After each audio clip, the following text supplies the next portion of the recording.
Earth football, Cristiano Ronaldo thought I would go assist him. Hey, fanfic family.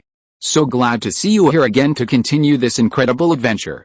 As always, kindly remember, this story is 100% fiction. So don't go looking for dimensional portals in your closet. All rights to this fantastic novel belong to the original author. We're just your humble narrators of epic tales. Are you enjoying the fanfic? Show it by subscribing to our YouTube channel and dropping us a like. And if you're impatient for more exclusive content, our Patreon is your happy place. Chapter 201: The Gap Between Cristiano Ronaldo and Duncan. Finally, Ronaldo managed a quick shot before he stumbled, the ball soaring into the sky. Isn't that a foul? Ronaldo shouted from the grass. Against Ronaldo's peers or even older players still in youth leagues, this level of physical contact would definitely be a foul. Ronaldo believed he hadn't fallen not because the opponent hadn't fouled, but because he had withstood the challenge. The referee couldn't ignore the excessive physicality of the challenge. Of course, the referee ignored Deng Kai. You withstood it, why are you complaining? Ronaldo was furious. He had withstood it, but after that, he had no energy left for dribbling and shooting. He couldn't be both capable yet. In the 31st minute, Gondoma finally succeeded in penetrating down the wing, with a fullback crossing. However, their number 9 striker was sandwiched between Font and Gillip. Ultimately, the ball went untouched and flew out of bounds from the other end of the field.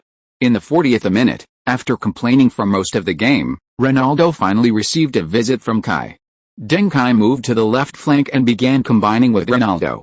Without the ball, Ronaldo couldn't withstand sustained high pressure from the opposition. It was a matter of either fouling him directly or watching him charge forward. The Gondoma players couldn't contain Ronaldo for a moment. With Deng Kai's help, Ronaldo delivered a beautiful cross. Anderson's header hit a defender, creating a corner. Deng Kai took the corner, and Anderson and Font both soared in the middle, with Font ultimately heading the ball into the net. 2-0.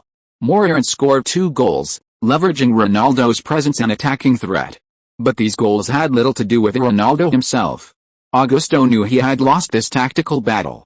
Not tactically, but with the players. He lacked a midfield maestro like Deng Kai who knew how to utilize Ronaldo. In the 45th minute, Deng Kai and Ronaldo combined again. Ronaldo cut inside without the ball, drawing defenders, and Deng Kai successfully reached the byline. Deng Kai's speed had improved significantly. However, in professional matches, he essentially reverts to his previous form, being above average but not particularly fast. The Gondoma right back initially intended to physically challenge Deng Kai. However, Deng Kai's shoulders swayed repeatedly, his gaze was unfocused, and his entire body was filled with feints, denying the opponent any opportunity for physical contact. The Gondoma right back, however, was confident. He was faster than Deng Kai, half a body length ahead. If Deng Kai crossed, he could likely intercept with a slight lift of his foot. Bang! Deng Kai crossed. The Gondoma right back exerted force with his foot, instantly blocking Deng Kai's path. However, the ball flew past him. It was a cross. But not a normal cross, it was a low, triangular pass. The pass wasn't aimed at Anderson, who was contesting for the header in the penalty area. Instead, it went to Ronaldo, who had just cut inside without the ball, drawing away a defender and then stopping his sprint. Ronaldo received the ball on the left side of the penalty area, surrounded by defenders, but all at least 2 meters away. This was an absolute opportunity. Cristiano Ronaldo made a slight adjustment and unleashed a powerful shot, venting all the frustration of the first half in one strike. The ball flew towards the near post, grazing the underside of the crossbar and into the net, creating a spectacular display. Goal. Ronaldo. Ronaldo has finally scored. Deng Kai's cutback pass was brilliant. Gondoma's right back completely overextended himself, he didn't expect Duncan to deliver the cross in that way. 3-0. Moreirense maintains their fighting spirit. Beating a Portuguese team like Benfica has been a huge morale booster for them. They didn't experience that post-goal lapse in concentration again in this match. Trigueira's first phase of transformation for Moreirense has been a success. Indeed, it was. In the second half, in the 67th minute, Ronaldo received the ball but was pressured by an opponent, unable to turn, and ultimately fell to the ground, losing possession. However, the referee ruled that there was no foul. This angered Ronaldo, who argued with the referee. The referee stopped the game and showed Ronaldo a yellow card. The other players quickly came over and pulled Ronaldo away. The call was actually correct, although the challenge was intense, there was no physical contact. In the 77th minute, Deng Kai and Zidane made another interception and passed to Deng Kai. Deng Kai received the ball with his back to the goal, surrounded by at least 3 Gundelma players rushing towards him. He immediately passed the ball with his right foot to Emerson beside him, and was then tackled from behind. The referee put his whistle in his mouth but didn't blow it, instead making a favorable attacking gesture. Emerson dribbled forward a short distance and passed to Ronaldo, who dribbled down the wing with lightning speed. Despite the pain in his thigh, Deng Kai, after being tackled, got up and charged forward. The first 2 steps were very painful, the capillaries at the point of impact must have burst, but he gradually recovered. Ronaldo was getting closer to the defender, not wanting to continue the confrontation, he looked up and saw Deng Kai approaching. Bang! Ronaldo passed to Deng Kai. This pass was relatively gentle, intended to allow Deng Kai to shoot without controlling the ball. This position wasn't far from the edge of the penalty area, barely within Deng Kai's firing range. However, it created a dangerous situation. The Gundelma center-back rushed out. Ultimately, Deng Kai got to the ball first. He took the penalty with his left foot, leaning towards the defender while turning. He completed a Marseille's turn. The Gundelma center-back's physical strength was certainly far superior to Deng Kai's. But he had previously stretched out his leg to challenge Deng Kai for the ball. This stretch shifted his center of gravity. When Deng Kai leaned on him, his center of gravity was relatively vulnerable. While he wouldn't fall over from Deng Kai's force, he completely lost any chance of chasing back. After the Marseille's turn, Deng Kai stepped into the edge of the penalty area, facing the goalkeeper directly, with no other obstacles in between. Bang! Deng Kai unleashed a powerful shot. A low, right-handed shot. The Gundelma goalkeeper dived to save, but had no time to get down, only managing to parry the ball at mid-range height. The ball slipped under his arm and into the goal. 4-0. Deng Kai scored a goal and provided 2 assists. Well done. Deng Kai is undoubtedly the best player of the match. This is perhaps the price Augustus paid for his pre-match comments. Whether it's Trigura, Ronaldo, or Deng Kai, they all showed something beyond Augustus's assessment. People were excited about Deng Kai's goal, which meant a resounding victory for Moreirense. But Ronaldo, not far away, kept memorizing Deng Kai's Marseille's turn. Images of Deng Kai's play that day kept replaying in his mind. Finally, the match ended. Moreirense won 4-0. Deng Kai was named the best player of the match. But Ronaldo, who had contributed a goal and an assist, was sullen. Because he realized that there was a gap between him and Deng Kai. Chapter 202. You won't let me secretly become stronger? Yes, he should certainly be inferior to Deng Kai. After all, he is superior to Deng Kai in every aspect, with gaps everywhere. Deng Kai, is our understanding of all around really that different? But what Ronaldo cannot accept is that Deng Kai has now surpassed him in one aspect. That is, physical strength. If you let Deng Kai collide directly with Ronaldo, the nearly 1.8 meter tall Ronaldo certainly wouldn't be afraid of Deng Kai. But under the pressure of the same adult players, Deng Kai's performance was clearly superior to Ronaldo's. Deng Kai's Marseille's turn at the end of the game was made possible by his physical strength. If it were Ronaldo, the contact with the opponent would likely have distorted his movement, turning the Marseille's turn into a clamshell, not to mention the accurate shot he followed up with. Where did these changes come from? From training. What kind of training? Strength training. Ronaldo knew that Deng Kai was doing weight training, and he also wanted to train with him, but Deng Kai stopped him, claiming it was for his physical development. The result? So that he could secretly become stronger on his own. How could Ronaldo accept this hidden loss? The team had a day off the next day, but Ronaldo still went to the training base and spent time in the gym. The increased weight training was quite painful at first, but Ronaldo gritted his teeth and persevered. He never gives up. Deng Kai was supposed to train with Ronaldo today, but his autographed football business ran into a small problem. Someone wanted to return a Guardiola autographed football, and he had to handle it personally.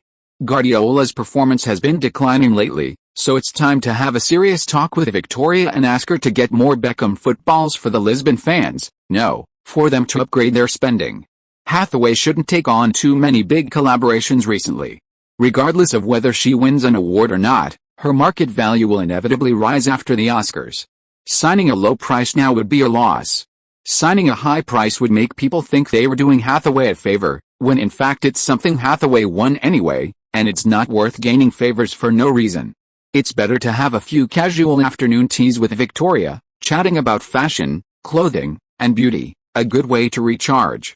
Every profession requires some professional knowledge, and female celebrities need to understand these things. Another day passed, and Deng Kai finally trained with Ronaldo.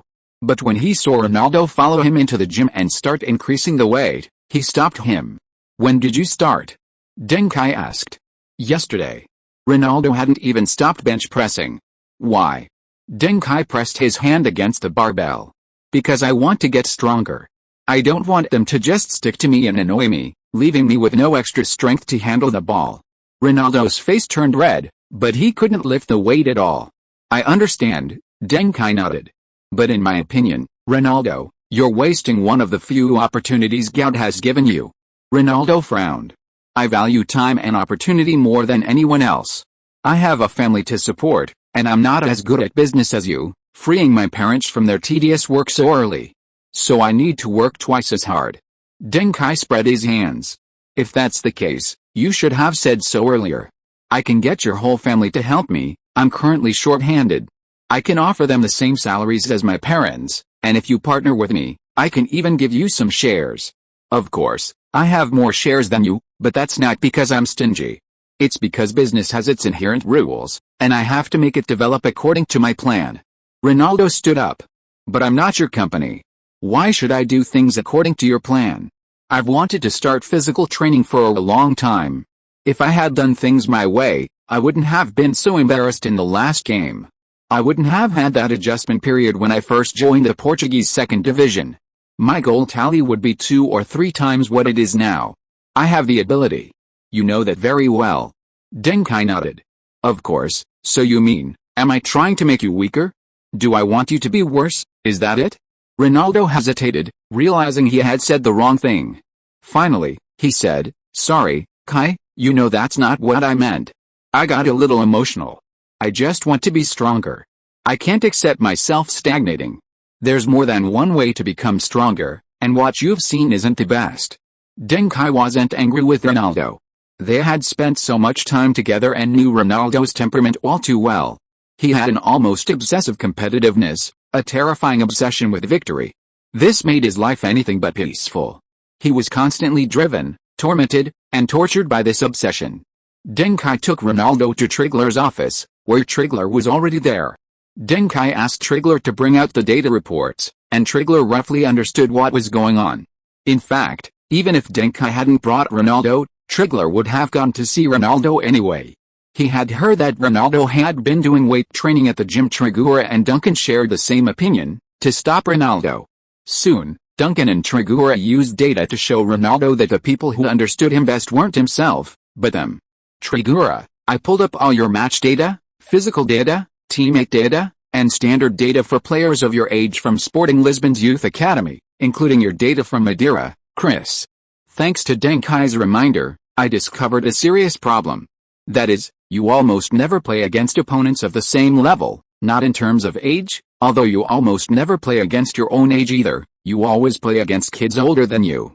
But in terms of physical attributes, you've never fallen behind. Even when you skip grades, your physical attributes were still excellent. Plus, you have a strong learning ability. Your technical and tactical skills always improve extremely quickly to the top level of your current stage. So, in fact, you've never encountered any difficulties on the pitch. Of course, your situation isn't unique. Top talents are all like you. The Figo, Simeo, Quaresma, Viana, and those you've faced before, Van Persie, Torres, Van der Vaart, Robin, they're all like that. Have you watched Simeo's matches for Barcelona this season? Have you studied Quaresma's videos in the first team this season in detail?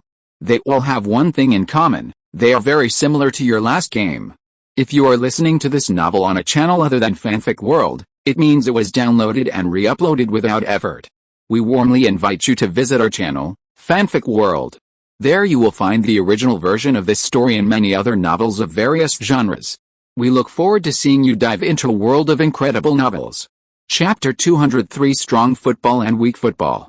In high-intensity physical contact and rapid pressing, Their ball handling ability is weak, their level of play drops significantly, and they've fallen from star players to even being worse than substitutes. Deng Kai believes this is because they've never encountered opponents with significantly higher intensity and rhythm than themselves. In youth leagues, you can always crush your opponents, as long as your body develops sufficiently. But human development has its limits. A person's body won't grow stronger indefinitely. And this is especially true for professional players. Most professional players don't have a significant difference in final physical strength, speed, and physical strength. When you find that your physical advantage is being caught up by your opponents, what can you use to play? Moreover, are you sure you'll never encounter an opponent who is faster and stronger than you? When your body is at a disadvantage, what do you use to play against your opponents? Strength training? Tregra spoke calmly. He only began to reflect on these points after Deng Kai raised them. And the results made him very pessimistic. He had always been proud of being a top-notch development coach. Simeo, Quaresma, and Viana are his most celebrated creations. However, according to Deng Kai's theory, and considering their performances this season, Tregra believes that the career heights of these three Portuguese stars, currently at the peak of their careers, may fall far short of his expectations. They not only struggle to replicate Figo's success, but they don't even possess world-class star status. In the future, let alone becoming core players of top clubs, even maintaining a long-term presence in one of the top 5 leagues will be difficult. It's not that they aren't good enough, but rather that their careers will encounter unprecedented challenges. When their physique, physicality, and speed become disadvantages, and when opponents' pressing prevents them from playing leisurely, they are nothing. This situation will likely be repeated with Ronaldo in the future. Of course, data shows that Ronaldo's physical potential far surpasses other players, and he may consistently be able to play against players with lower physiques, physicality, and speed than himself, thus avoiding the decline seen with Simeo and others. But this will still limit him, preventing him from seeing another facet of football. Cristiano Ronaldo, Deng Kai said, "Believe me, you'll only feel the opponent's physical dominance during this period. Once your height stabilizes and you start strength training, you'll have one of the best physiques in football. But some things you can only learn when you're weak." Ronaldo seemed to understand, if early strength training will affect my physical development, then I can accept not doing extra training.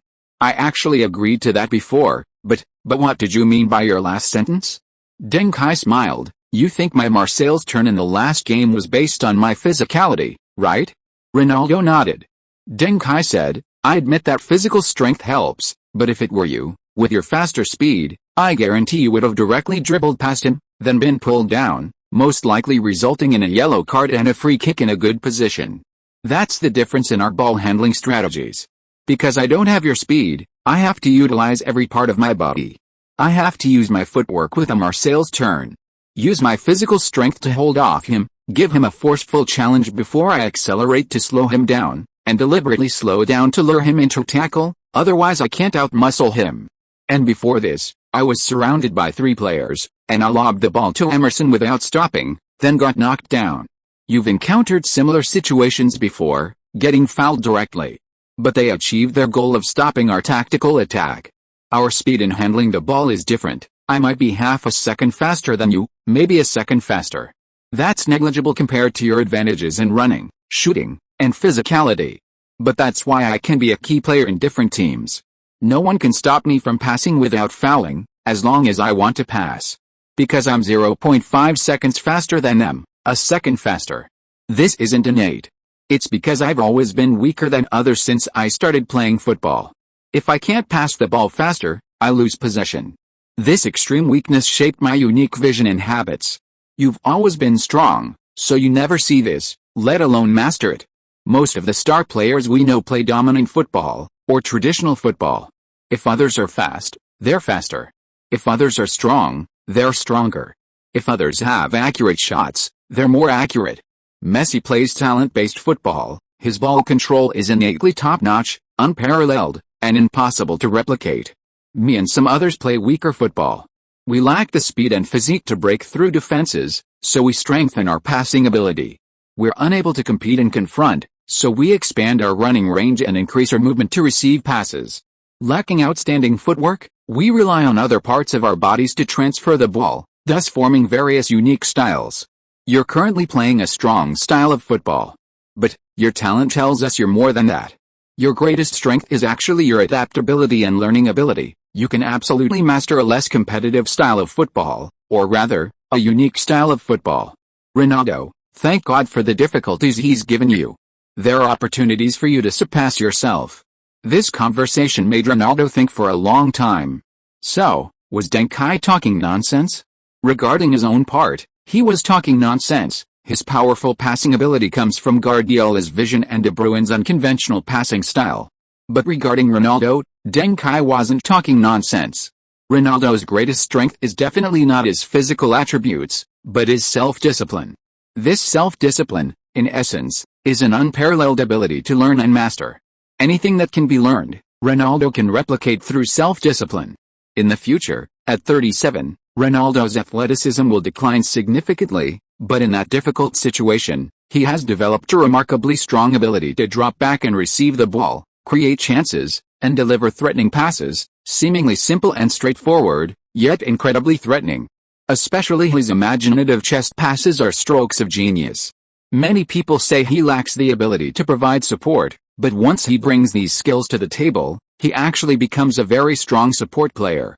In his early years, Ronaldo disdained learning these skills because he felt it was unnecessary. He didn't need to support anyone, the whole team had to serve him and support him. Chapter 204 Pokemon Training Master, Little Deng. Deng Kai hoped Ronaldo could master these skills sooner. You don't have to use them, but you can't be ignorant of them. Besides, Ronaldo already possesses Deng Kai's ability to quickly pass and receive the ball, and handle it well. He just needs several years of honing it at Manchester United. But what if Ronaldo honed these abilities earlier? After that conversation, Ronaldo completely abandoned extra training because experts believe his height would plateau after reaching 1.83 meters. Only then could he begin weight training. Before that, he mainly focused on nutrition, concentrating on eating rather than training. March 2nd, Portuguese 2nd Division, Round 20. Moreirense vs Santa Clara. This is a mid-table team. Ronaldo's performance in this match was inconsistent. He scored a goal. However, he seemed somewhat impatient in his passing and receiving. He appeared to be intentionally increasing his passing speed, but he couldn't adapt to this change at all, which greatly reduced the quality of his passes. Keep in mind that his passing quality wasn't high to begin with. A further decrease was practically equivalent to directly passing the ball to the opposing player. Fortunately, Flavio, the team's right winger, finally broke through in this match, scoring twice and helping the team reverse the game against Santa Clara, achieving their 5th consecutive league victory. After the match, Deng Kai had Trigura buy a joystick game console for the team's training room, the kind used for playing King of Fighters in arcades. However, the game on it was Raiden. The plane was at the bottom of the screen, and the enemies appeared from the top. Various bullets and enemies, the difficulty was insane, offering absolutely no enjoyment. Many players on the team were initially interested in it, but after dying dozens of times, no one dared to touch it anymore. Among them, the team's best performers were the all-around midfielder Emerson and the team's right back Alex. Coincidentally, both of them had outstanding vision, passing, and ball handling abilities within the team. Emerson was the midfield vice pivot. Without Deng Kai, he had to play as the midfield core, so his abilities were naturally there. Alex was a defensive liability and an offensive force, but this didn't solely stem from his speed. His advantages were fully realized during movement and attack, making defense a self-inflicted wound. The field of vision on a football field is complex. Some people's eyes lack the sensitivity to depth perception. They have difficulty discerning whether an opponent is 15 or 20 meters away. Even after excluding the influence of image size, they might perceive the farther distance as closer. Others have overly focused vision. Once they enter a tense state, their visual range shrinks drastically, allowing them to see only the person in front of them, completely losing peripheral vision. These people are more easily spotted on a basketball court. They can only play one-on-one, seeing no opportunities, and are the kind of players who can't be developed no matter how much training they receive. You don't belong to either of these categories. You possess this talent, but haven't developed it before. This game's difficulty has been set to the highest level.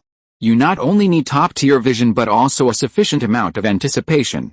Otherwise, some seemingly promising opportunities will actually lead to a dead end. The outcome is predetermined from the start.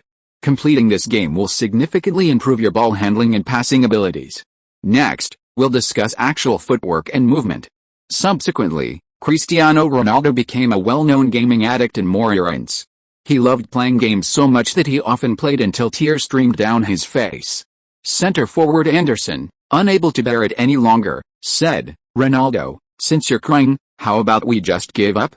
This old dog in level 6 is too strong. No one can possibly beat it." Ronaldo, tears streaming down his face, stubbornly pounded the game panel, as if his inability to win was due to overly sensitive button presses. But this was Ronaldo's true talent. His unparalleled self-discipline. Given a direction, he would always find a way forward. March 9, Portuguese 2nd Division, Round 21. Moreirense challenged Portimonense. Ronaldo's ball handling was still somewhat hasty.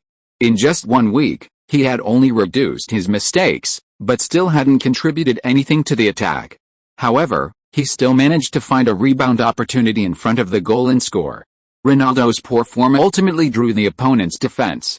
In this match, Deng Kai provided 2 assists, Anderson scored and assisted, and Alex and Emerson also scored. The team ultimately won 4-2, achieving a 6-game winning streak.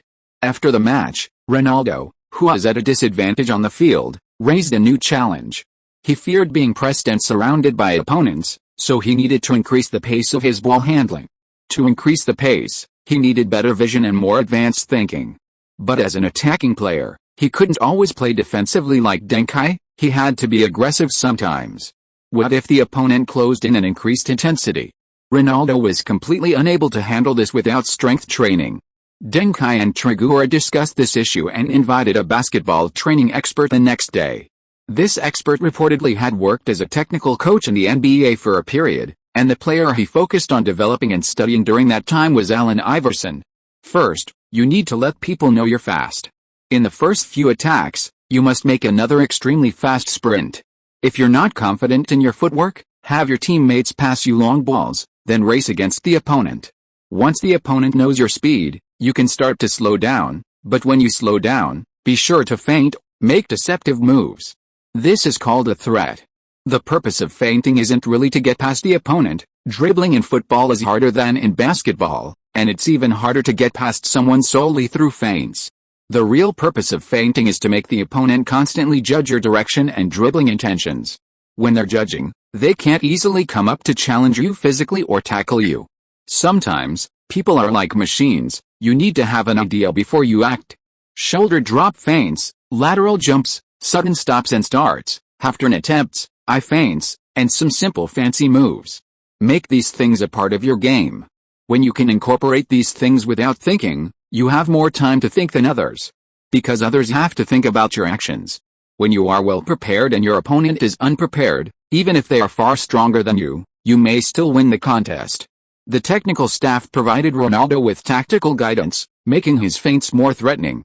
Deng Kai explained the principles while simultaneously learning the movements himself. Trigura recorded the entire process and added his own insightful comments, which he will later incorporate into his youth training program. Of course, he will emphasize that these concepts originated from Deng Kai. He is different from charlatans like Maxa. Chapter 205 Ranking Source. On March 16, in the 22nd round of the Portuguese 2nd Division, Moreirense hosted Varzim. Cristiano Ronaldo's special training seemed to have reached a small success, as he played with great flair, scoring 2 goals and providing 2 assists, overtaking Anderson to become the team's top scorer. He also finally won the Man of the Match award. Ronaldo was in tears. It wasn't easy. You know, in the past, he was almost always the man of the match. But now, for some reason, 80% of the Man of the Match awards have gone to Duncan. This is ridiculous. Duncan is truly cunning. When it comes to winning honors, you have to look to Duncan. The Portuguese 2nd Division media also noticed the performances of Moreirense, Ronaldo, and Duncan, and began to report on them extensively. Because with a winning streak after the winter break, Moreirense not only broke their club record for consecutive wins, but also climbed from last place in the standings to 8th. This year's Portuguese 2nd Division standings are quite complex, with no clear gaps, and the competition is fierce from relegated teams to the top. The top 2 or 3 points were almost all within a single match. Moreirense defeats Aves, achieving a 7-game winning streak. A terrifying 8-game winning streak. Morirance learns from Estoril. Unlocking a 9-game winning streak. Fatima loses to Morirance, falling into the relegation zone. 3 rounds, 5 goals and 1 assist. Ronaldo's 13 goals put him in the top 5 of the scoring charts. His form is getting better and better. Ronaldo may become the Portuguese second division's killing machine. Awarded the Portuguese second division's player of the month for March. 5th in the scoring charts in half a season. If given another half season, he might have already secured a golden boot. The Green King, Cristiano Ronaldo. Soaring to second in the assist charts in half a season. The White King, Duncan, has even more goal-creating ability than Ronaldo. A magical coach, Trigura. Morirance only needs one more win to secure their survival in the league. Morirance official account, next season, aiming for the Portuguese Super League. Sporting Lisbon fans, next season, let Ronaldo and Duncan be in the first team. They deserve the Alvalade Stadium. Fans gather, we hope Sporting Lisbon will extend the loan of Duncan and Ronaldo. We'll give Font back if necessary. Font. The naming standards of the Portuguese First Division media are relatively worrying. But Duncan can accept it. Morirance's jersey is green and white, he is the king of white, Ronaldo is the king of green, together they are the king of Morirance.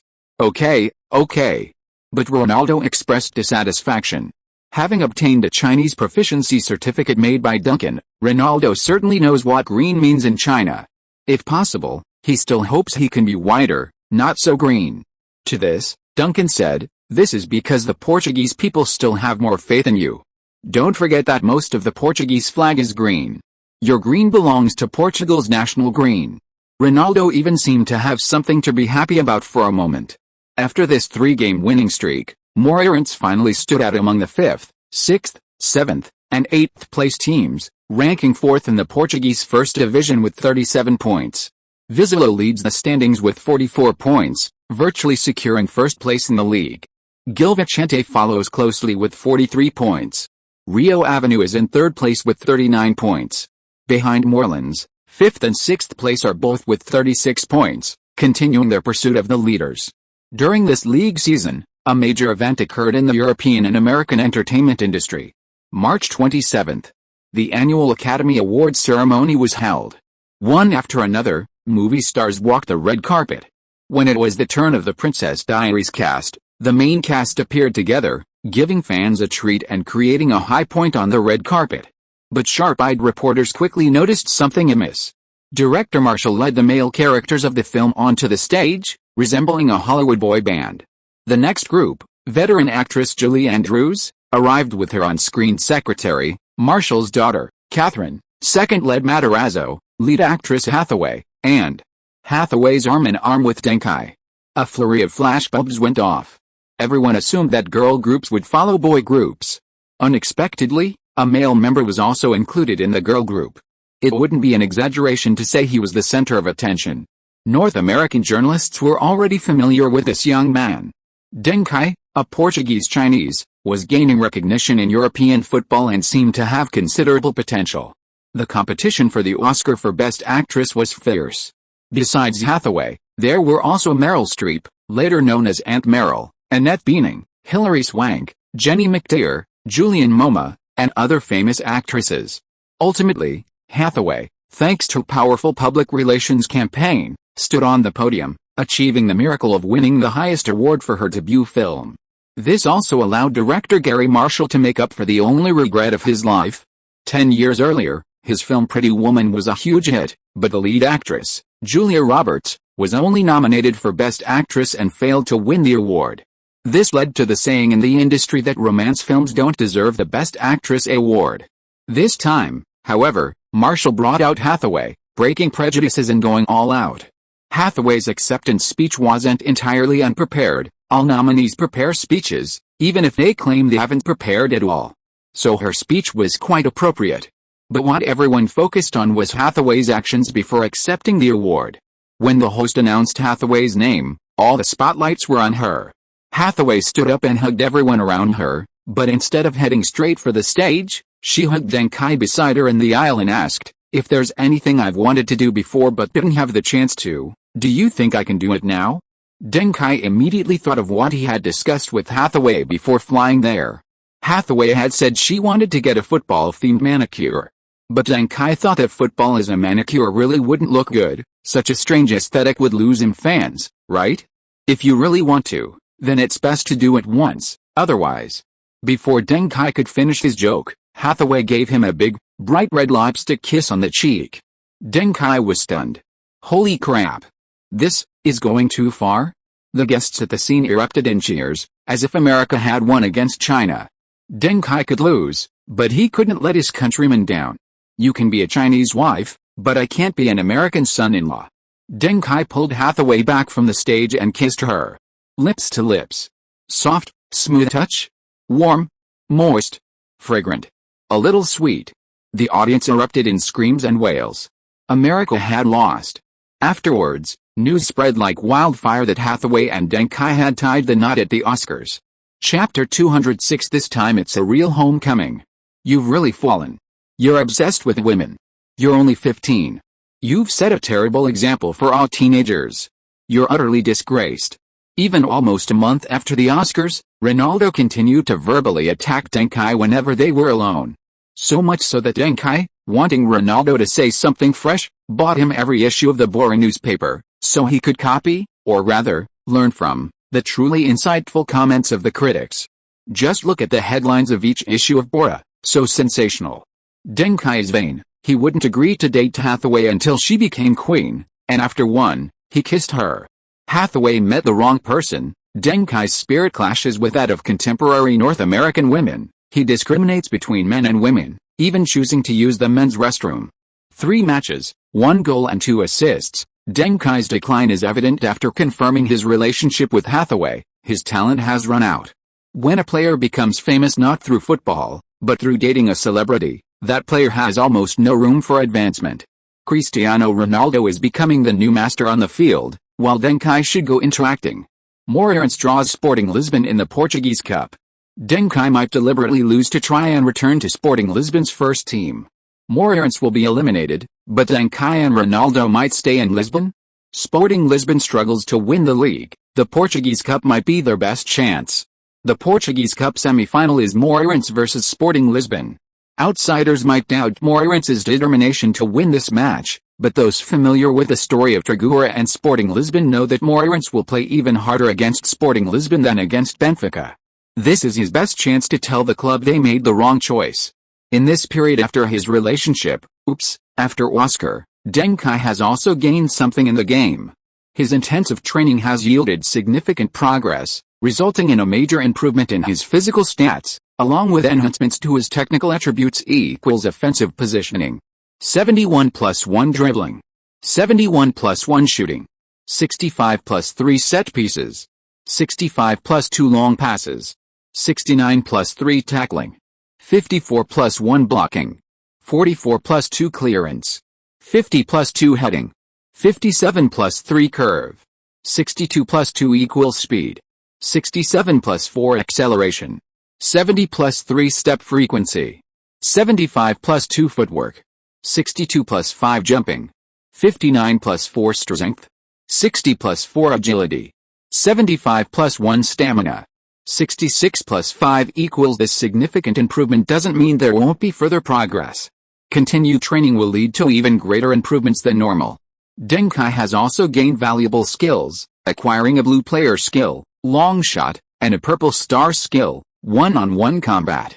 Long shot, your shooting ability outside the penalty area is improved. One-on-one combat, activated when all passing lanes with your nearby teammates are cut off, or when there are 3 or more opposing players within 3 meters of you.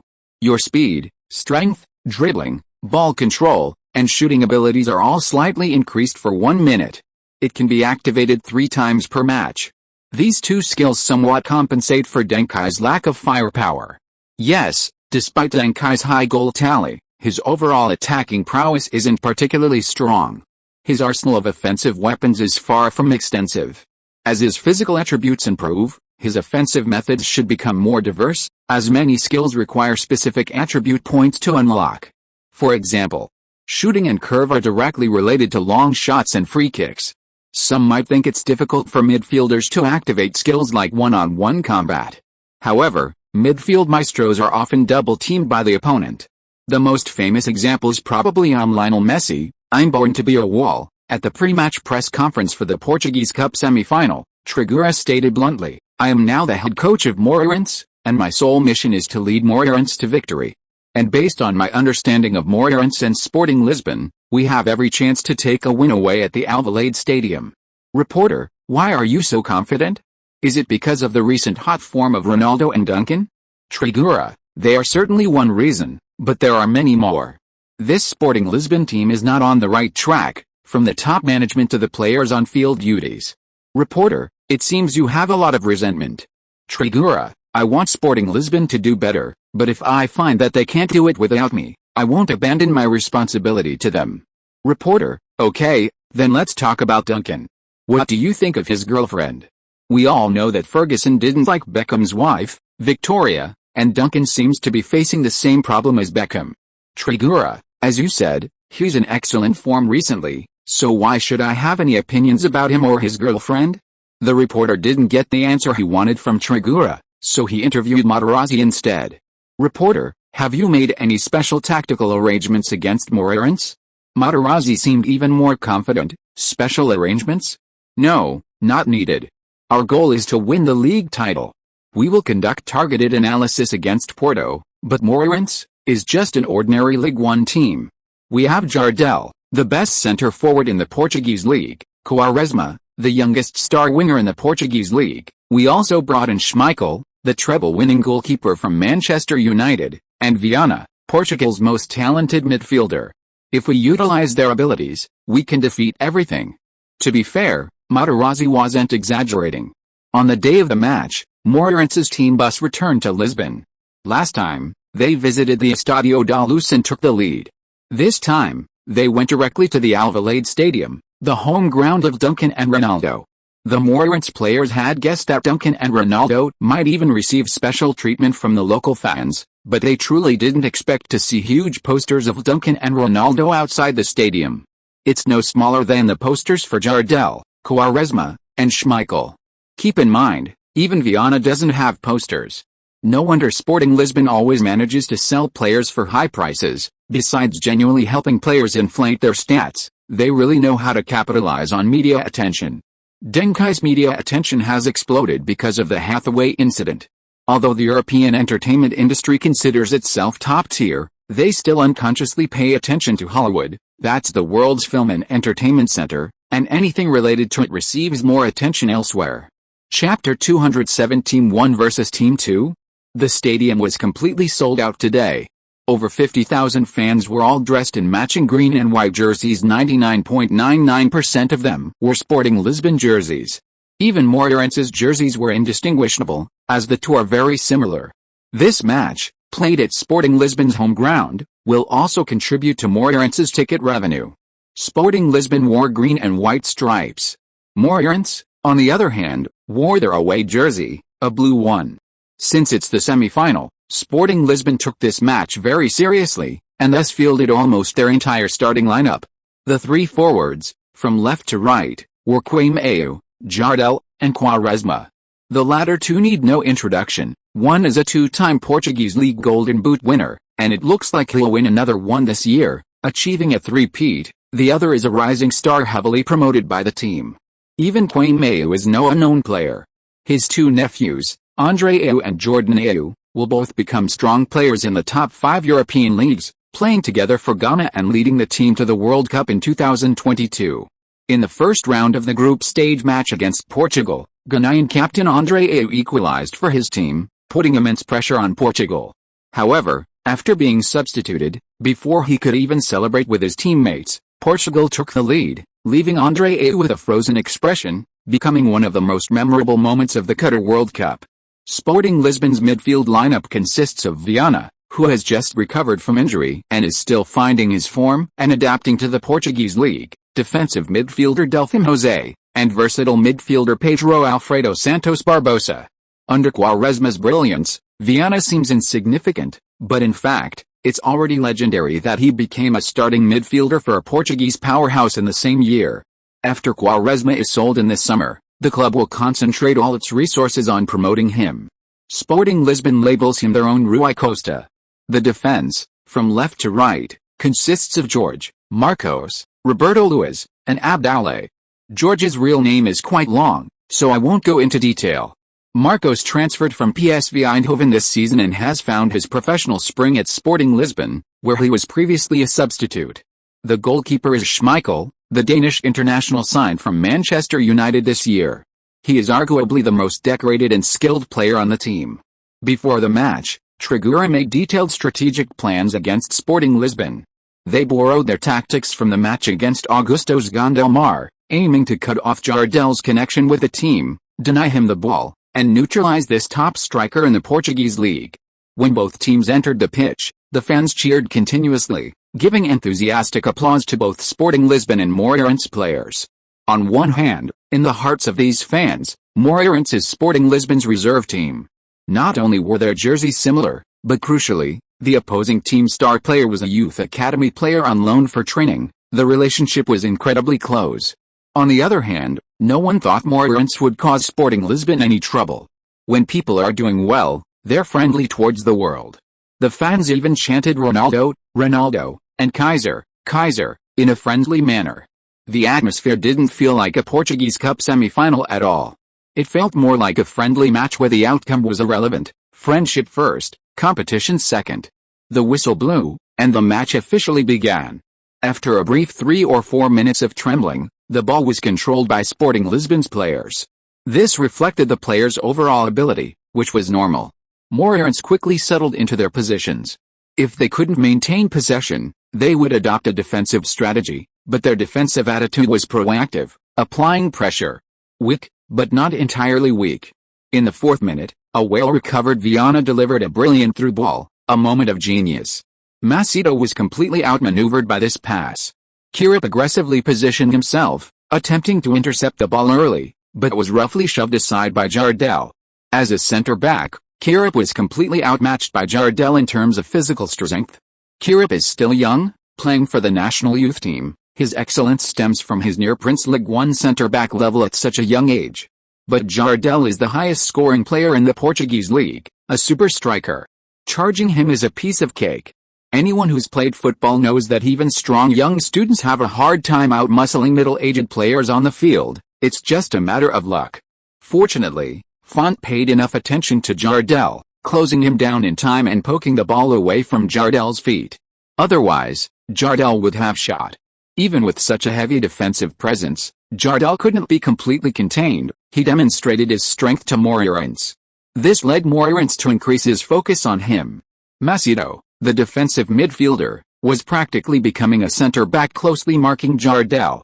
7th minute. Moreirense had a hard-won attacking opportunity. Deng Kai passed a ball to the dropping back Ronaldo.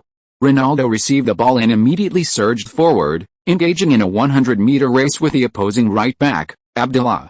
He needed to assess the opponent's strength before deciding whether to play a 1-1-3 or a 3-3-1 formation.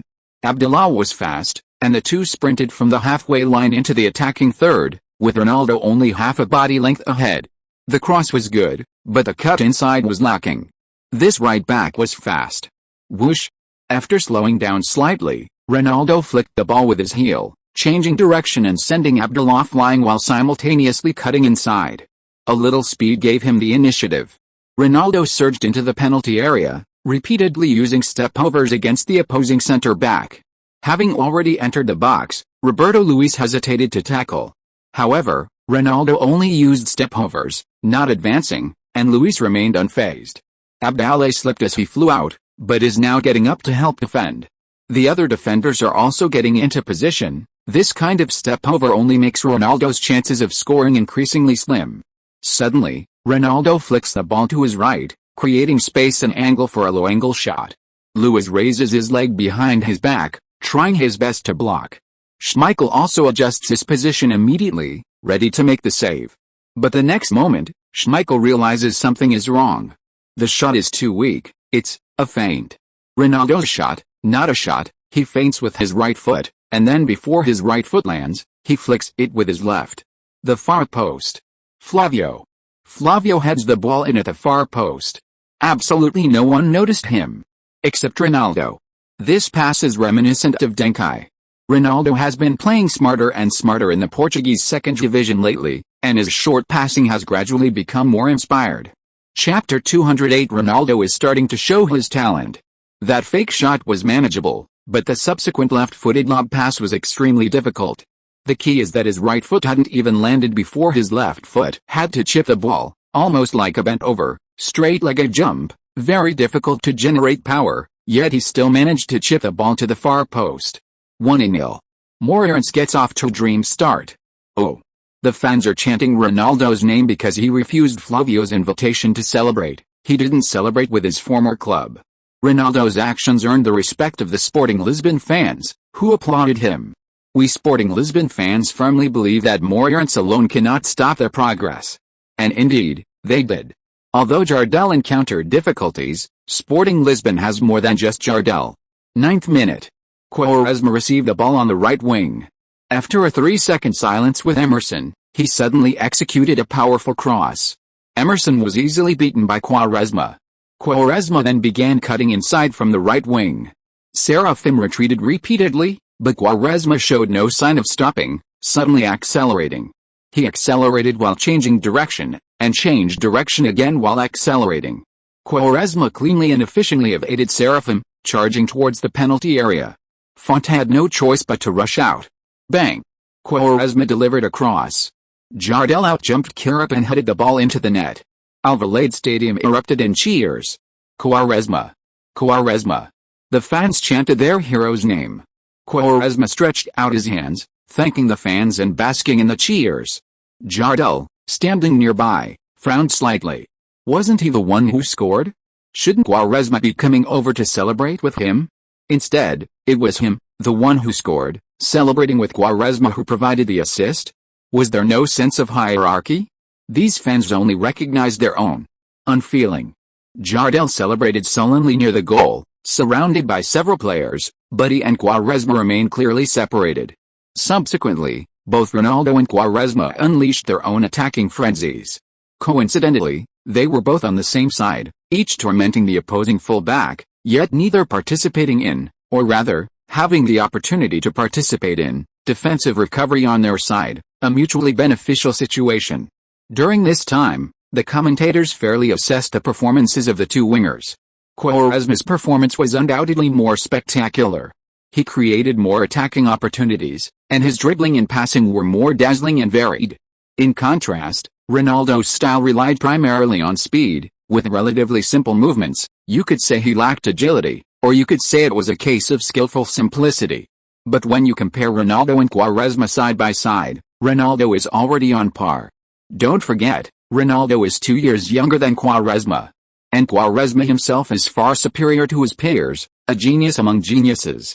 This Ronaldo actually has the ability to play in the Portuguese league, Materazzi exclaimed in astonishment. Portugal had produced such a phenomenal talent. It's a pity his playing style is too simple, making it difficult to attract attention. In this era, playing with flair is true talent. You have to play like a Brazilian. Zidane is a classic example of understated elegance. But looking back, his playing style was still phenomenal. It's not important how early he can play in the Portuguese league, but where he can play in the future. If it's still the Portuguese league, then it's hard to call him a genius, Maxa said, offering his opinion. Well, okay, this was Deng Kai's previous assessment of Ronaldo. Deng Kai had elaborated on why Ronaldo wasn't considered a genius. In short, Ronaldo is the kind of player who gets a 60, you think he's only a 60, he gets an 80, you think he's only an 80. A genius, on the other hand, gets a 60, but you can see his potential at 100. Right. I almost got confused. Young age doesn't mean unlimited potential. He might have already exhausted his potential. Ronaldo, he's just a Portuguese league-level player, Materazzi said reassuredly. It seemed this was beneficial for the player's defense against Ronaldo. In the 18th minute, while fierce battles raged on the wings, the midfield also became lively. Deng Kai's seemingly exaggerated yet precise sliding tackle dispossessed Viana. Conversely, 2 minutes later, Viana used a series of feints to evade Deng Kai before delivering a through ball. Had Jardel been slower, this would likely have been an assist. The two young midfield maestros were each calculating their own moves. Deng Kai's tackle, while successful, was merely a test. He wanted to see if Viana was injury-prone, or suffering from lingering trauma from a serious injury, given that Viana had only been back from injury for less than 2 months. The result was not optimistic. Viana showed no psychological trauma, making his ball handling even more threatening. Similarly, while Viana appeared to have evaded Deng Kai, he rarely used 2 consecutive feints during the European Championship. Deng Kai was more composed than before. If he had improved so much defensively, what about offensively? In the 33rd minute, Ronaldo once again successfully cut inside and unleashed a long-range shot. But Schmeichel's save was brilliant. He caught Ronaldo's shot directly instead of conservatively parrying it away. This shows he was very confident. He is still a world-class goalkeeper. Against a goalkeeper like him, regular shots are unlikely to score. In the 40th minute, thanks to Quaresma's presence on the right wing, Quaime on the left wing had a good opportunity and delivered a high-quality cross. Jardel, facing 2 opponents, managed to head the ball successfully under pressure from Kirip and Font, but the ball went over the crossbar, missing the goal. However, if he continues to play like this, it's only a matter of time before he scores. The 2 young players are about to be unable to contain this top scorer. The time has come to the 44th minute. Moreirense launched an attack. Because the first half is about to end, all teams will retreat to defend at this time to avoid conceding a goal in the final moments. At the same time, it also draws the opponent's entire team forward, seizing the opportunity to launch a counter-attack. Therefore, the final moments of both halves are high-scoring periods. Deng Kai had the ball in the middle, with no one coming up to defend, so he naturally wouldn't organize an attack just for the sake of organizing an attack. Oh. Deng Kai spinning with the ball, that's his signature move, a top spin. Some say it's like a compass spin. 1 spin, 2 spins, 3 spins, the fans are cheering. I didn't expect them to love this. This kind of cheering puts pressure on the Sporting Lisbon players. If you let the opposing players perform like this in front of your own goal, what kind of face will a strong team have? Chapter 209, giving you a CD from the past. Quaime pounced, he's fast. Deng Kai slid the ball past with his right leg, shifting his body to the left. That's a feint, an inside-outside step back. Deng Kai feigned a left turn but actually surged forward, easily getting past Quaime. Sports Lisbon's defensive midfielder Delfini is also coming over. Deng Kai lobs the ball. With Delfini out, his center forward Anderson has space behind him. Anderson is strong and robust, a standard target man, except for his slightly lacking footwork. Beautiful. Anderson heads the ball back, a perfect pass. The ball is laid on the ground, just in time for Deng Kai, who has made a lobbed pass and moved past Delfini. Bang! Deng Kai's 1-2 pass. Due to his forward run and Anderson's touch, all the opposing defenders were drawn over. The opponent's defense became a flat structure. After this pass past Marcos, the entire Sporting Lisbon defense was breached. The ball rolled towards the penalty area, lonely yet brilliant. Ronaldo. Ronaldo accelerates. Ronaldo outmaneuveres Luis. Luis is grabbing Ronaldo's jersey, can't hold him back. Because Ronaldo is in the penalty area, if Luis pulls him again it'll be a penalty. 1-on-1. Ronaldo 1-on-1. Schmeichel rushes out. This is a game for the brave. Bang! Ronaldo unleashes a powerful shot. Schmeichel's pupils shrink, he dives with all his might, widening his reach. If Ronaldo had been a little more conservative, a low shot, Schmeichel could have kept the goal intact. But Ronaldo was too reckless. That powerful shot, the chances of it going wide were far greater than the chances of it going in, right? Swish. The ball soared into the sky, but was blocked by the white upper net. Like an unfreezing dragon, it could only fall back into the small goal area. Goal. Well done. CD connection. Alvadola has brought back the CD connection after half a year. Here's a CD from the past, listen to our old flame. Sporting Lisbon fans are clearly being transported back to those memories. Deng Kai. Ronaldo. 2-1. Moreirense takes the lead again. The green and white team isn't just one. Is Sporting Lisbon going to lose to Moreirense today? The entire stadium erupted in cheers and screams. Goal. Another goal. It felt so good to have teammates on both sides. They could cheer for whoever scored. Even though Sporting Lisbon only had 1 goal so far, the fans were already experiencing 3 times the joy. There were only 2 minutes of added time in the first half. Then, In the second minute of added time, Quaresma, the veteran of the national youth team alongside Deng Kai and Ronaldo, couldn't sit still. With a series of nimble movements, he dribbled the ball to the edge of the penalty area, creating a free kick. Then, with a swift motion, he scored directly from the free kick, leaving Moreirense goalkeeper Ricardo speechless. 1 assist and 1 goal. Quaresma didn't let Ronaldo have all the glory. 2-2. A flawless score. Both sides played to their strengths. During halftime, both teams made subtle adjustments. For Moreirense, Trigora changed the positions of Gillip and Font based on the first half, moving Gillip, who usually plays right center-back, to left center-back to help contain Quaresma on that side. Because Font is relatively slow, after Quaresma gets past Seraphim or Emerson, Font is slow to cover. Quaresma's free kick in stoppage time came when Emerson was beaten and Font didn't immediately cover, giving Quaresma space to shoot. So a foul from behind was necessary. Of course, this also meant Gillip had to shoulder double the defensive responsibility, or rather, Font became the primary defender against Jardel, increasing his pressure. On the other side, at Sporting Lisbon, Materazzi's assistant coaching staff pointed out that the player most needing attention wasn't Cristiano Ronaldo, who had a goal and an assist in the first half, but rather Duncan, who provided a brilliant assist in the final moments. Ronaldo's dribbling is quite efficient, but he's ultimately on the wing, so his passing and shooting threats are limited. As long as our defenders are focused enough, there won't be too much of a problem. Most of his long-range shots, seemingly aimed at goal, are actually giving us possession because we have Schmeichel. On the other hand, Duncan, as the midfield core, may seem harmless, but his passing ability is terrifying. Other players' crosses from the wings and Duncan's through balls in the middle all seem to create opportunities. But the probability of a player scoring after a Duncan through ball is basically 5 to 8 times higher than after a cross from the wing. This is what's called value. The number of threatening passes later became a standard metric. However, the flaw in this metric is that even among threatening passes, some are extremely threatening, while others are extremely threatening. If the expected value of a goal can reflect the difficulty of a player's shot, then a pass should have an expected value of an assist. Deng Kai's passing accuracy is extremely high. In the 2022 World Cup round of 16 match between Brazil and South Korea, Brazil didn't create a ton of chances, but when they did, they were almost guaranteed goals. Other teams might not even score a goal after 10 crosses from the wings. Close him down, try not to let him receive the ball. When he has the ball, try to cut off his connection with the players ahead, Materazzi said. Force him back. After saying that, he glanced at Maxa, as if to say, do you have anything to add? What could Maxa add? He didn't know anything. He shook his head.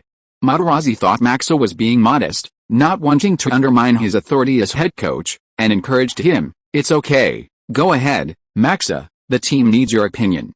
Deng Kai's physical strength isn't very good, you have to be careful, don't give him too much physical contact, he can't afford to get injured. Maxa had been worried about his master for a long time, afraid that these first-team players would overexert themselves. Since he had to say something, let's say something more considerate. Our young Kai is a player who relies on his brain, he's very precious. Right. I almost forgot. Materazzi beamed. Delphine, put more pressure on Duncan, stick with him. He's definitely not good at physical duels, just like you did defending Viana in training. Viana's face darkened. Old coin, damn it. Quaresma's hand trembled slightly. If we can do this to Duncan, will they do the same to Viana and me? Due to his status in the team, generally no one dared to stick with Quaresma, but some opponents liked to do it, which made him very uncomfortable. Maxi was completely dumbfounded. I really didn't mean that, don't overinterpret it. If this gets out, Duncan will think I've betrayed him. After the players left the locker room, many assistant coaches praised Maxi, saying he truly lived up to his reputation as a master. Solving the core problem with just one sentence. The highest level midfield maestros often only need the most basic defensive methods to contain them. If you are listening to this novel on a channel other than Fanfic World, it means it was downloaded and re-uploaded without effort. We warmly invite you to visit our channel, Fanfic World. There you will find the original version of this story and many other novels of various genres. We look forward to seeing you dive into a world of incredible novels. Chapter 210 We have a traitor among us. At the start of the second half, Quaresma showed signs of despair even earlier than Deng Kai. In the 48th minute, Quaresma received the ball and was knocked out of bounds by Emerson. The linesman didn't raise his flag, indicating it was a normal challenge of considerable intensity. In the 52nd minute, Quaresma received the ball and was quickly brought down by the opposing left back, Seraphim, resulting in a long-range free kick that posed no threat. In the 54th minute, Quaresma was dispossessed by both Gillip and Seraphim. From this point on, Quaresma developed a very negative impression of anyone with Fum in their name. Teammate Delphim, is this a regional stereotype?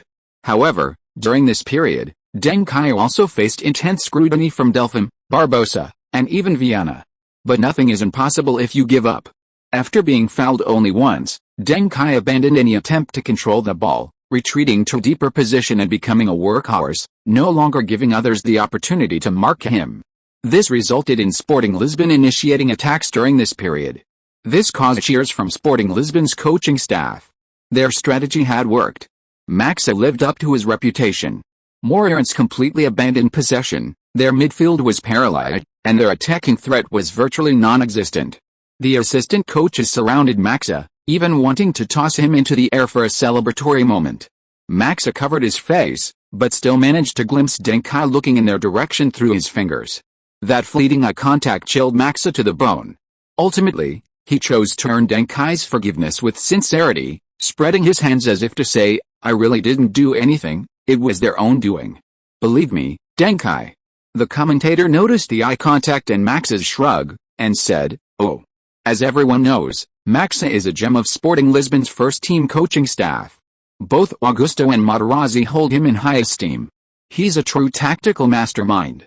It seems he's been coming up with plenty of ideas during halftime, and judging from the current performance, his arrangements have clearly worked. That's the role of a master assistant coach. I even think that if Materazzi leaves Sporting Lisbon, Maxa should become the helmsman of this powerhouse. Look at him, so confident. He's spreading his hands as if to say to Deng Kai, "Kid, you're too green." That's the power of the saint of Sporting Lisbon. In an instant, Maxa noticed another intense gaze besides Deng Kai's. It was from Mr. Tragura in the coaching area next door, his eyes clearly saying, "Young Maxa, how can your soul be so cold? Even if you don't acknowledge me as your master, you should at least remember your uncle Deng Kai." This misunderstanding, don't sigh. Maxa was speechless. He was wronged. In the 59th minute, after Quaresma lost possession, Emerson immediately tried to pass the ball to Deng Kai. However, he found several opposing players blocking the passing lane. Emerson immediately changed his mind and passed the ball to Ronaldo, who had dropped back to receive it. Ronaldo dribbled the ball, feinted, and then accelerated, finally bringing the ball across midfield. Abdullah also started trying to physically challenge Ronaldo, but Ronaldo's breakthrough was thwarted, and he passed the ball back to the on-rushing Emerson. Emerson also had no passing options, so he passed it back to Ronaldo again. Abdullah, having tasted success, tried to physically challenge Ronaldo again. This time, Ronaldo leaned on him, flicked the ball behind him, and turned to walk around the outside. Abdullah wasn't as tall as Ronaldo, so he couldn't see the ball when Ronaldo leaned on him and couldn't judge when Ronaldo would exert force. Therefore, when Ronaldo turned and dribbled past him, he couldn't catch up with Ronaldo when he turned and accelerated. A beautiful lob over the top. So imaginative. I know it's a bit strange to use the word imagination in Ronaldo's name. His playing style used to be more about brute force. Fast, strong, accurate, but definitely not imaginative. He doesn't seem as flashy as before, but he has a different way of handling the ball, which is what he's gained in the Portuguese second division. After the lob, turn, and dribble past his opponent, Ronaldo easily cut inside. He met Marcos just outside the penalty area and crossed, but Marcos blocked it. The ball was still at Ronaldo's feet. With his failed cross, the opposing defenders all settled in. Anderson and Flavio were tightly marked, and Ronaldo had no passing option. He seemed to have no choice but to go it alone. He would definitely have chosen to go it alone in the past. As long as he got past Marcos, he would be in the penalty area. Why not? Ronaldo's feet began to move around the ball, performing a bicycle kick. Marcos dared not tackle easily. Free kicks in this area were dangerous, and he knew Ronaldo was fast. If he couldn't intercept the ball, Ronaldo would easily slip into the penalty area. Marcos could only wait, as he saw Abdallah rushing towards him. If Ronaldo stomped twice more, The defenders would only pull in more, diminishing the threat of Moreirense's attack. Bang! Ronaldo's right foot suddenly appeared under the ball. A dribble to break through? Marcos reacted defensively, blocking the way. If Ronaldo broke through, he would collide with him, the ball passing but not the player. Inside the penalty area, most of the players were Sporting Lisbon players, who could easily control the ball. But whoosh, the ball flew past Marcos's face. This wasn't a dribble, it was a chip. Another chip. Ronaldo already had a brilliant chip before, flicking the ball to the far post to help his teammate Flavio open the scoring. This time, Ronaldo chose a triangular chip, flicking the ball towards the outside. This is a bit of a roundabout approach. He could have tried to break through from that position himself, even if he failed. Or he could have tried another cross. Anderson and Flavio might have been able to create a threat. Bang!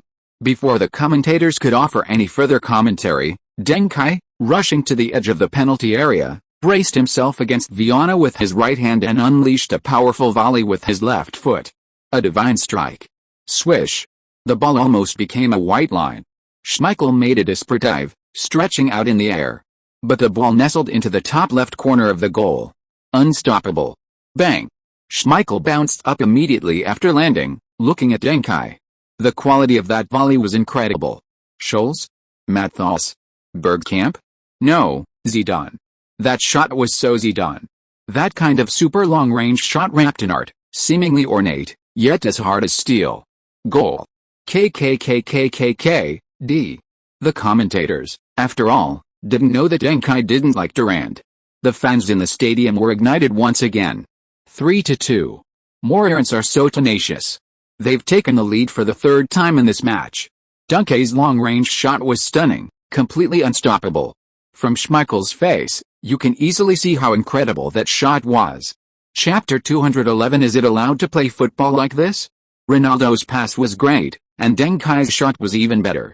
The Lisbon duo are on fire at home today. Oh. Deng Kai also chose not to celebrate. He just raised one hand high and waved to the fans in the stands. Kaiser. Kaiser. Kaiser. The fans in the stands chanted. At that moment, the Lisbon fans even thought, why not just let Moreirense reach the final? It sounded pretty good.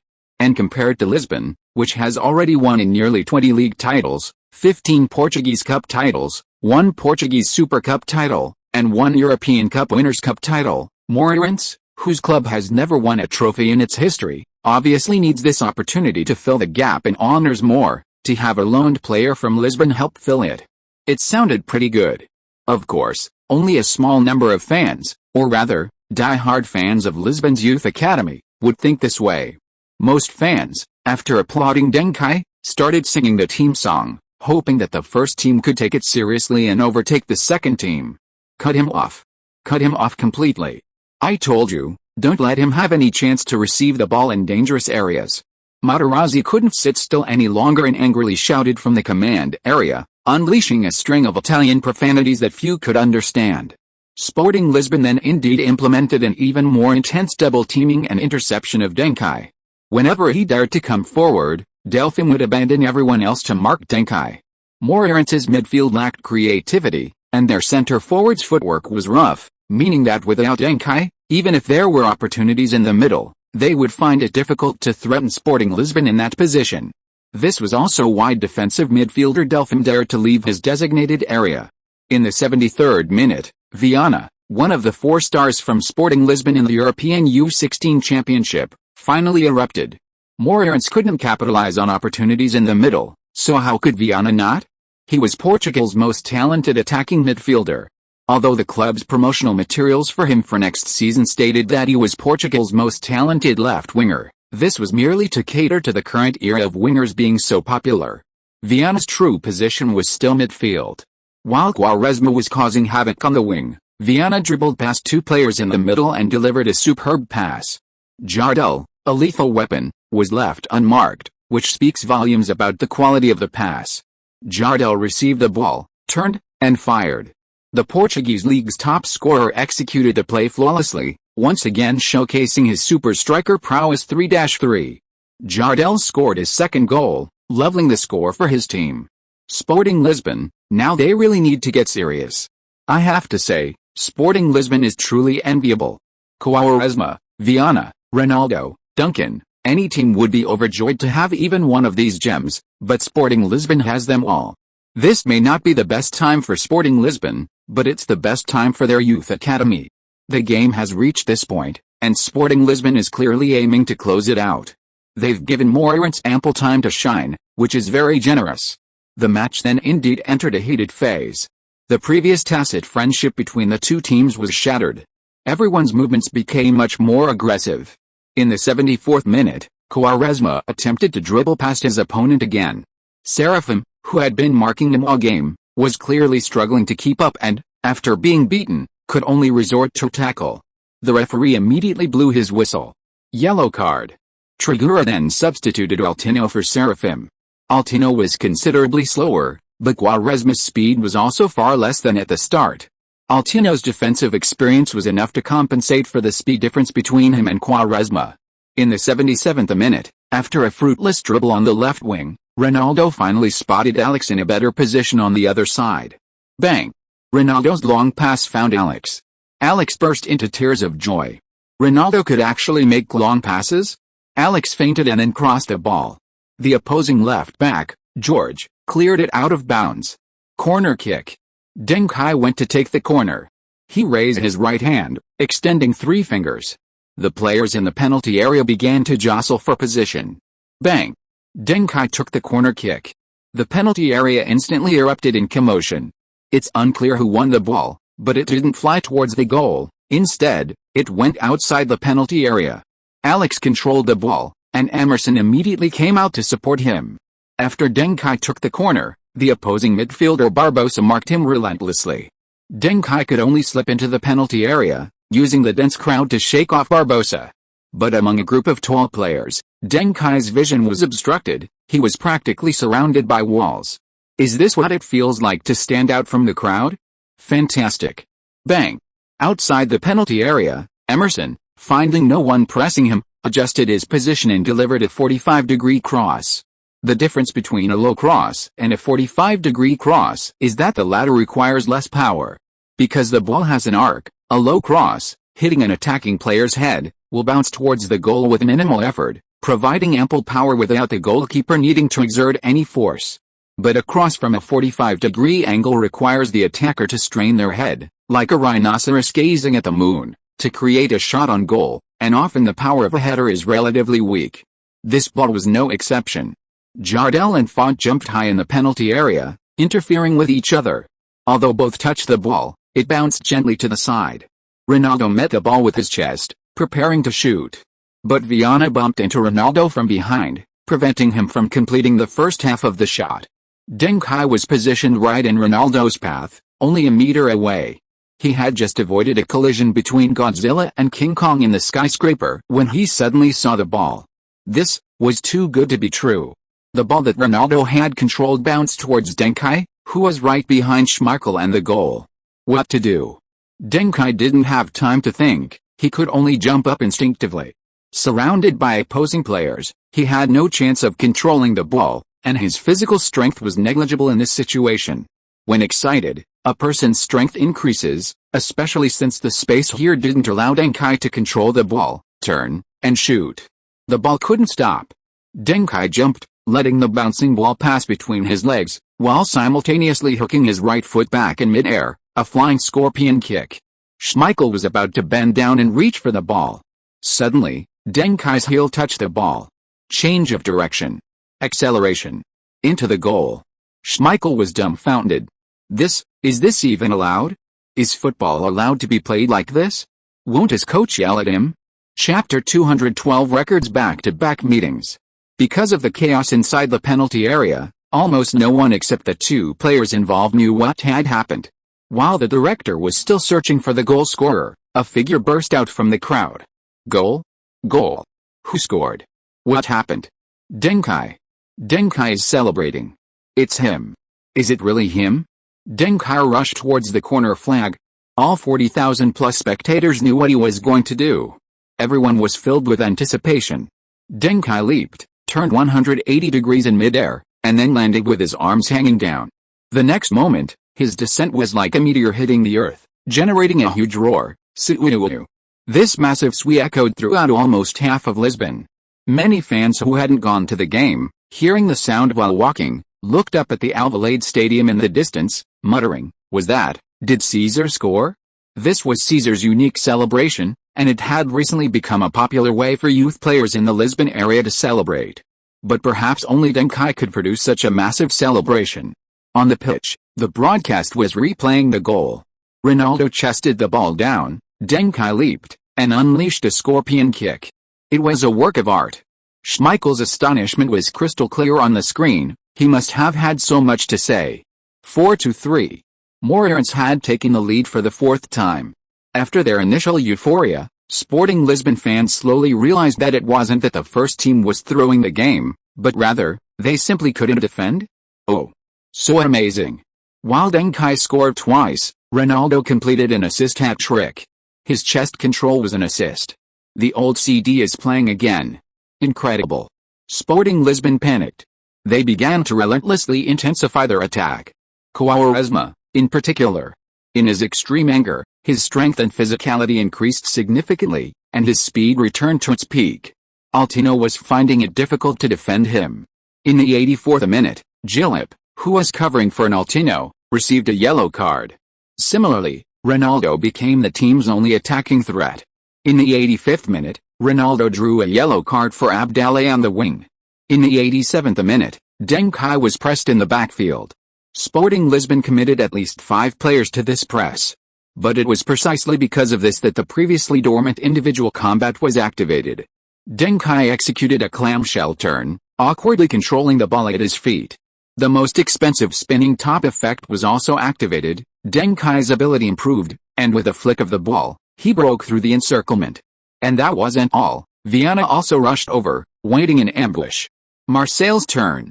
Deng Kai's technical movements were too smooth. Viana was instantly beaten by Deng Kai. He turned and tried to pull Deng Kai down, but actually missed. Deng Kai accelerated very quickly.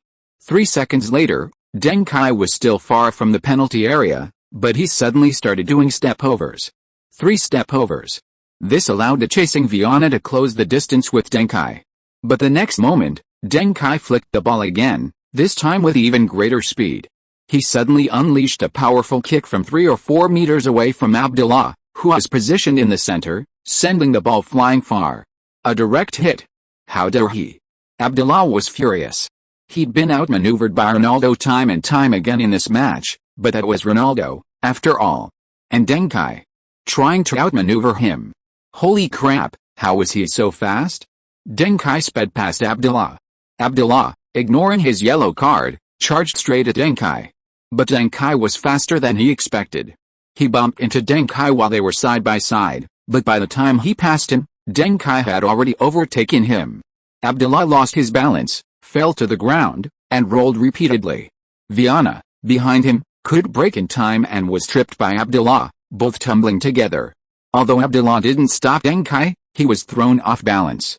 Adding to the difficulty, Deng Kai's pass was quite far, almost to the edge of the penalty area, so Sporting Lisbon centre-back Marcos rushed out to challenge Deng Kai for possession. Bang! Deng Kai got there first with a nutmeg.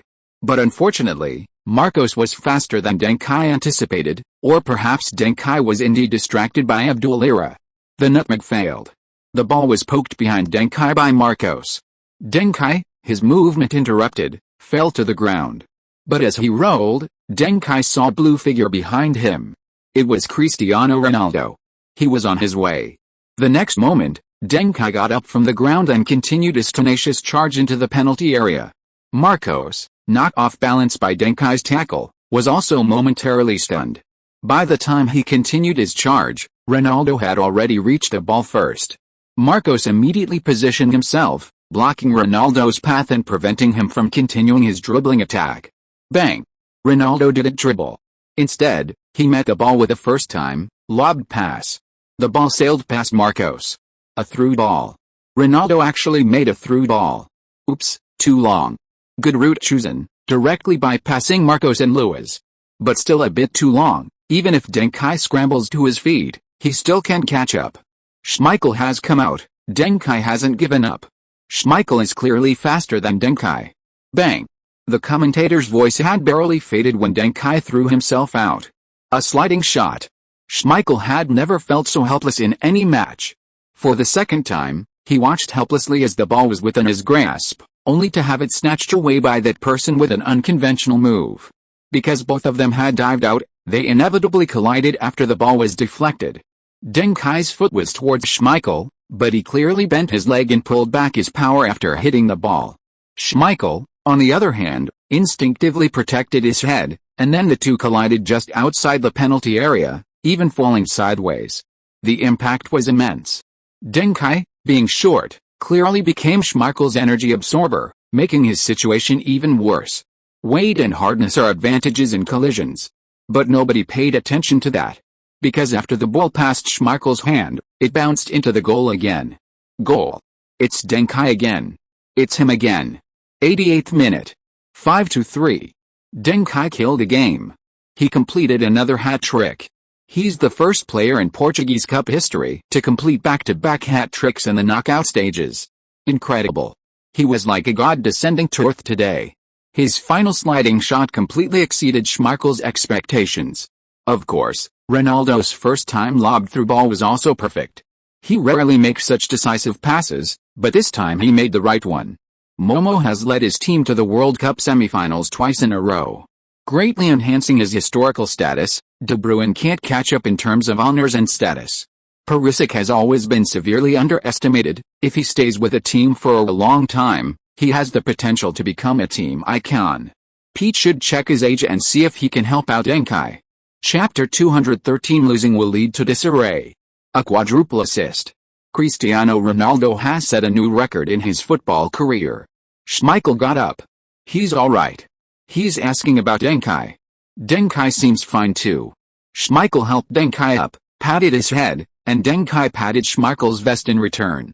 A round of enthusiastic applause erupted again, but no cheers. The Sporting Lisbon fans must be feeling conflicted right now. They're proud of Deng Kai and Ronaldo, but also disappointed by their first team's elimination in the Portuguese Cup semifinals. This is something no one expected before the match. Moreirense has really made it to the final. They've already faced two of the three giants of the Portuguese league. Tomorrow, Porto will play against Boavista. Moreirense could very well face all three giants this season. And can they achieve the feat of defeating all three? Deng Kai. Deng Kai. Deng Kai. The fans began chanting Deng Kai's name. If the previous calls were expressions of friendship towards the boy, a joy at seeing their own child, this time, the hopes were pinned on Deng Kai. They placed their hopes of winning the Portuguese Cup on him. Deng Kai, Ronaldo, and other players were beginning to be worthy of the club's trust and reliance. But the game didn't end there. Or rather, the final result was regrettable. In the 89th minute, Sporting Lisbon kicked off, and Viana, Quaresma, and Jardel combined brilliantly, breaking through the Portuguese defense. Quaresma displayed a brilliant dribble, breaking into the penalty area before being brought down by Font. A penalty. Quaresma stood at the penalty spot, his gaze unwavering.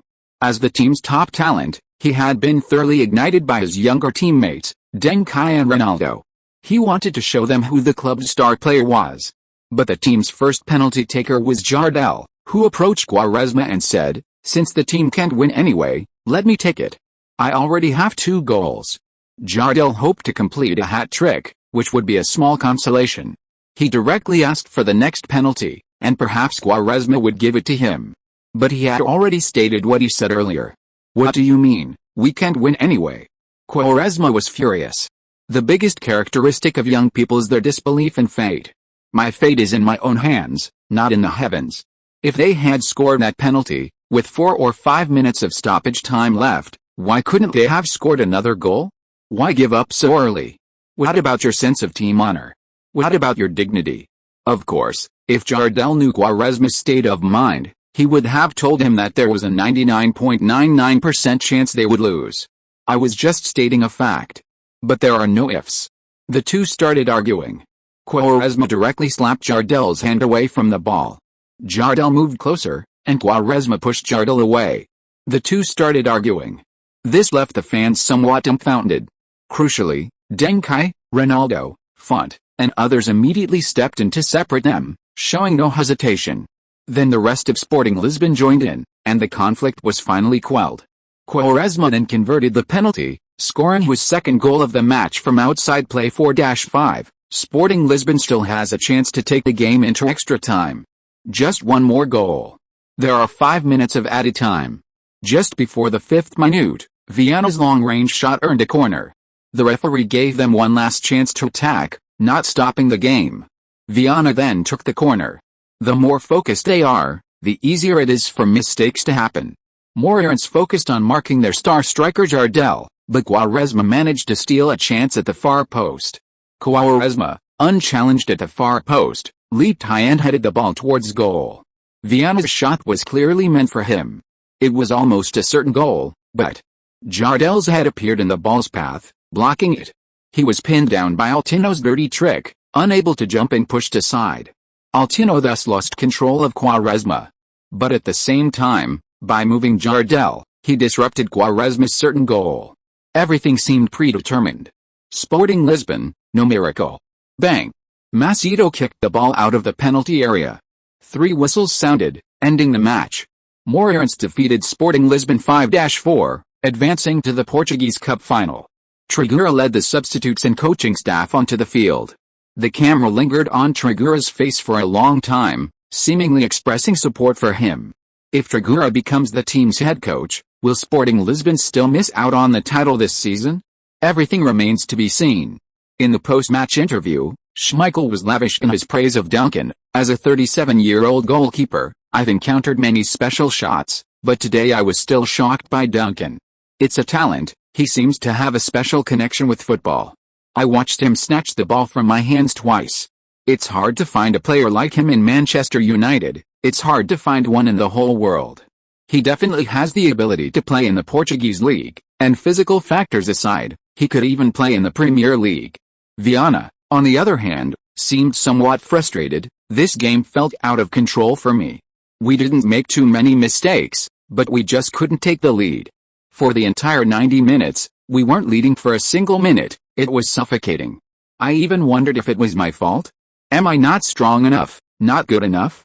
Has my return become a burden to the team? I'm really worried that I'm the reason the team lost. Honestly, after this match, I feel less confident when I see a football. I even started to doubt whether I'm suited to play football, especially after witnessing the rapid growth of Deng Kai and Ronaldo. They are the real geniuses, and I. Viana was devastated. Just like Kimmich after the Qatar World Cup. In an interview, Deng Kai also learned about Schmeichel and Viana's situation. He stated, "Those 2 goals are something even I couldn't replicate. So Schmeichel can rest assured, he won't concede goals like that again. Scoring against him is difficult. He still possesses world-class ability. Coming to the Portuguese league doesn't mean his ability has declined. He can maintain this level for at least 3 or even 5 years. He deserves to continue winning championships during this time." Chapter 214. No wonder Brazil doesn't want you. As for Viana, I think he's overthinking it. Viana, listen to me, you're a true genius. Don't doubt yourself. Your performance in this match was absolutely no worse than anyone else's. Of course, Viana is just recovering from a serious injury. I suggest he doesn't rush to prove anything on the field, because excellence doesn't need proof. Focus on your health, don't play while injured. The future is long, and he's destined to be a member of the Portuguese national team's midfield. Finally, the reporter asked Deng Kai about Ronaldo's performance. Deng Kai highly praised him, world-class. Invincible. Awesome. His dribbling crushed Robin, his passing surpassed Sneijder, his flair surpassed Van der Vaart, his finishing was superior to Iniesta, and his finishing ability dwarfed Van Persie and Torres. Honestly, the reporters were blushing. Is this shameless? While Ronaldo's goal in this match was indeed impressive, it doesn't warrant such excessive praise. At most, it showed a glimpse of his future potential. But it's not this outrageous. Are you even describing Ronaldo? Is it a transformer? Meanwhile, Cristiano Ronaldo, pretending to pass by but actually eavesdropping, was overjoyed. Kerr still had an eye for talent. Ronaldo's hidden talent, concealed for years, hadn't escaped his keen eyes. Originally, Ronaldo didn't want to be too flashy, speed and shooting skills were enough. But you all insisted on making him pass, master dribbling techniques, and learn all sorts of feints. Now, he's got 4 assists. He's finally become the kind of player he initially didn't like, the invincible all-around Ronaldo. This match had a huge impact in Portugal. The last time a Portuguese second division team reached the Portuguese Cup final was Moreirense defeats Sporting Lisbon to advance to the final. Who'll snatch the win between Porto and Boavista? Snag the win? You probably don't know that Sporting Lisbon didn't lead for a single second the entire match. This Moreirense team is definitely not weak. Wasn't Sporting Lisbon's loss due to throwing their game? Duncan and Ronaldo are both from their own youth academy. How could they bear to play with full force? Deng Kai's hat-trick, Ronaldo's 1 goal and 4 assists. What else can we expect from a serious defense? I'll say it again, my ancestral home is Sporting Lisbon. So Benfica didn't seriously defend against Ronaldo and Deng Kai? So Portuguese second division teams were letting Moreirense win? Deng Kai's 6 goals and 12 assists, Ronaldo's 13 goals and 3 assists were all just throwing the game, right? A scorpion kick. A diving tackle after falling. Deng Kai, football should be played like this. Manchester United fans hotly debate Ronaldo and Deng Kai's on-field performances. Over 60% believe Ronaldo should be signed as a substitute striker. Ferguson, reason tells me Ronaldo and Deng Kai can't handle the intensity of Premier League matches yet, I should wait. But intuition tells me that even if they came to the team now, they could help Manchester United. Beckham, we can have excellent young players like Ronaldo and Deng Kai on our bench, I came from there, they can too. Deng Kai, sorry, not a substitute. Scholes, Cole, York, MMP. Compared to the praise received by Duncan and Ronaldo, the loss still caused Sporting Lisbon some trouble. The conflict between Quaresma and Jardel over a penalty escalated further. Jardel publicly criticized Quaresma. I am the team's first-choice penalty taker. If a player doesn't even follow the team's rules, he is simply a substandard product. That's right, I'm talking about products. Because in my opinion, players like Quaresma are mass-produced by the club, and they are overrated. Just like Semedo's unsuccessful time at Barcelona, without my containment, Quaresma would never have achieved his current stats this season. Sometimes I really don't understand why he dribbles so much when he gets the ball. Does it make him look technically skilled? If you want the team to win, just pass me the ball, you don't need so many fancy things. Admittedly, some of Jardel's comments were quite sharp. Quaresma quickly retorted, I can't accept playing with someone who doesn't prioritize the team's victory. Your hat-trick is important, but if you only care about scoring goals and not about bringing wins to the team, you don't deserve to be at Sporting Lisbon. Besides, are you really that good at scoring goals? Then why haven't you led the team to the top of the standings this season? What kind of striker is a striker who can only score the goals they're supposed to score? Look at Duncan in the last game. Look at the top strikers in Serie A. Only players who can score the impossible deserve to be true stars. That's why you've never been selected for the Brazilian national team. Even without Ronaldo, you don't deserve to be Brazil's starting striker. Because you've never thought about bringing a victory to the team. Quaresma's words went viral. Compared to Sporting Lisbon's assembly line development of wingers, the Brazilian national team's call-up was clearly more newsworthy. Especially just over 10 days ago, Ronaldo returned to the field after a 5-month recovery from a major injury, but only 6 minutes later, he suffered a recurrence of his injury without any contact and collapsed to the ground. Inter Milan subsequently announced that Ronaldo was expected to be out for a year. It wasn't just Inter Milan that lost Ronaldo, Brazil lost him too.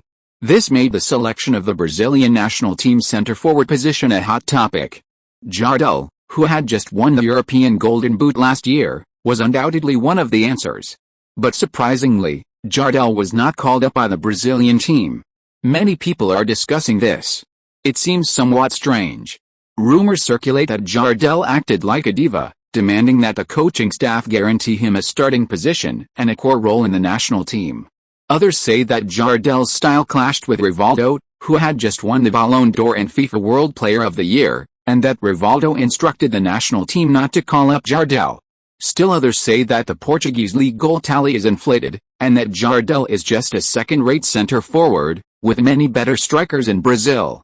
In short, Quaresma's actions were like rubbing salt into someone else's wound. The relationship between the two has completely broken down. While they wouldn't refuse to play together, the two have virtually no connection on the field. There's almost no passing between them. With these two key players performing like this, the team's results are predictable. Sporting Lisbon is gradually losing its chance to compete for the Portuguese league title. Their next goal is at least to qualify for the Europa League. As attention shifts to Moreirense, it's inevitable that their league performance will be a key factor in their success. Chapter 215 Hathaway stars in The Lord of the Rings. Deng Kai leads his team to promotion. Fourth. In fact, if 3 of their opponents in the last 5 rounds were not the 3 teams ranked ahead of them, they would theoretically have a chance to advance. I don't quite understand this part. If your qualifying opponents still have matches against you, wouldn't that be a better situation? Hathaway's voice came from the other end of the phone. Winning against them would be a 6-point victory. Is that what you're saying? Deng Kai laughed. Looks like you've been watching a lot of football news lately. Very professional. But you have to know, the teams ranked ahead of us are all very strong, and the probability of losing to them is much higher. Oh, I see. Hathaway's voice was a little low, as if she was mourning Deng Kai's performance this season in advance. But it's okay, you've performed well enough this year. Very few players can succeed at your age when they enter the professional arena. And you've at least won assist title this season. By the way, tell that Ronaldo guy to score more of the balls you pass. Don't let him dribble, in case it doesn't count as an assist. His dribbling is really not interesting. My conclusion is that he's not as good as Maradona. Deng Kai covered the phone and turned to look at Ronaldo. I told you not to listen, but you insisted on listening. How about it? Are you satisfied now? Is this how you usually talk about me? Ronaldo was furious. Sorry, we never talk about you normally. We talk about romance, poetry, and literature. Deng Kai pushed Ronaldo away, leaving the beast to lick his wounds alone. The truth is always so cruel. Hathaway's thinking was naive. A 6-point match isn't easy to win. Besides, Moreirense has 3 of those 6 points. Everyone knows how difficult it is. But actually, Deng Kai and Hathaway shared the same opinion. They really still had a chance. As long as they beat Vizela, Gil Vicente, and Rio Avenue, who were ranked ahead of them. Oh. There's one more thing. Hathaway got a little excited. The Lord of the Rings crew contacted me. Peter Jackson called me personally. Really? Deng Kai also got excited. Hathaway had mentioned this to him before, but it wasn't finalized, so she hadn't gone into details. The Lord of the Rings crew actually started filming last October and will continue filming until this December, almost 2 years. The 3 films were shot together and released at different times. This was a mega production, with a total production cost of $281 million. Last year, a minor actress like Hathaway wouldn't have been able to get a role, let alone a small one with just 1 line or less than 10 seconds of screen time.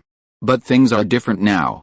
The role Jackson invited Hathaway to play was considered second tier among the main characters, Arwen, the elf princess and Aragorn's love interest. Specific reasons are confidential, but the gist is that the actress playing the role, Liv Tyler, the female version of Keanu Reeves, had conflicts with the directing team for various reasons. These included, but were not limited to, differing opinions on acting, screen time and appearances, and damage to props that delayed filming. Both sides considered parting ways. Jackson was willing to accept the loss of reshooting certain scenes, but only if a better replacement was found. Hathaway's popularity was a key factor for Jackson. Furthermore, Hathaway's pure and innocent appearance was a natural fit for the elf race. Hathaway's agent suggested that at this stage, Hathaway should only take on leading roles, preferably in romantic films that continue the American chick flick style, which would guarantee box office success. If she were to suddenly take on other genres, fans might not be receptive. Even if you do act in a romance movie, moviegoers might not buy it, Deng Kai analyzed. Most of the campus romance movies that are coming to you right now are low-budget productions, hoping to make a big impact with a small investment. These kinds of productions rarely produce excellent scripts, let alone assemble a strong cast. You shouldn't be taking on these low-paying jobs at this stage. A big production like Lord of the Rings is destined to go down in film history. Of course, you can't pass up the opportunity to participate. And as far as I know, Arwen already has the most screen time among the female characters, right? Cate Blanchett's screen time isn't even a third of yours.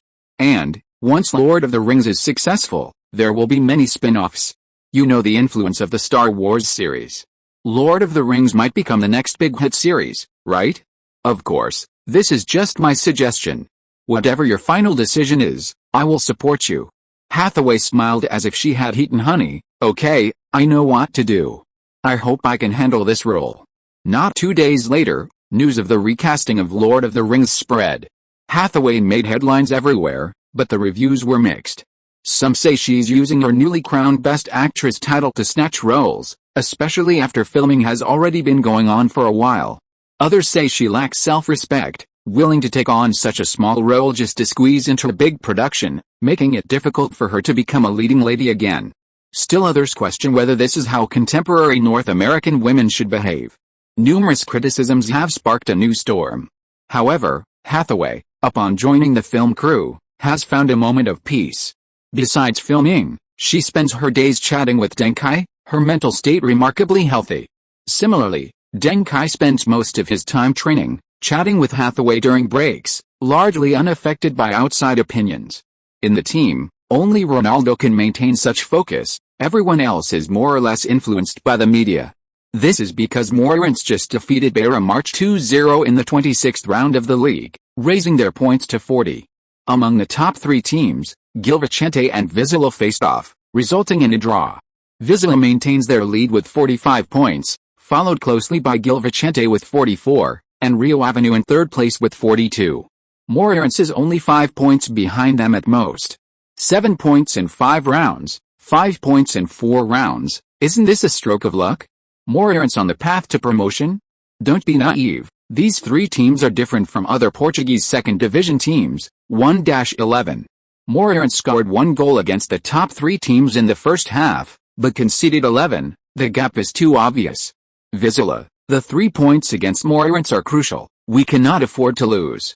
Gil Vicente, the next 2 rounds are our final preparation before the big battle.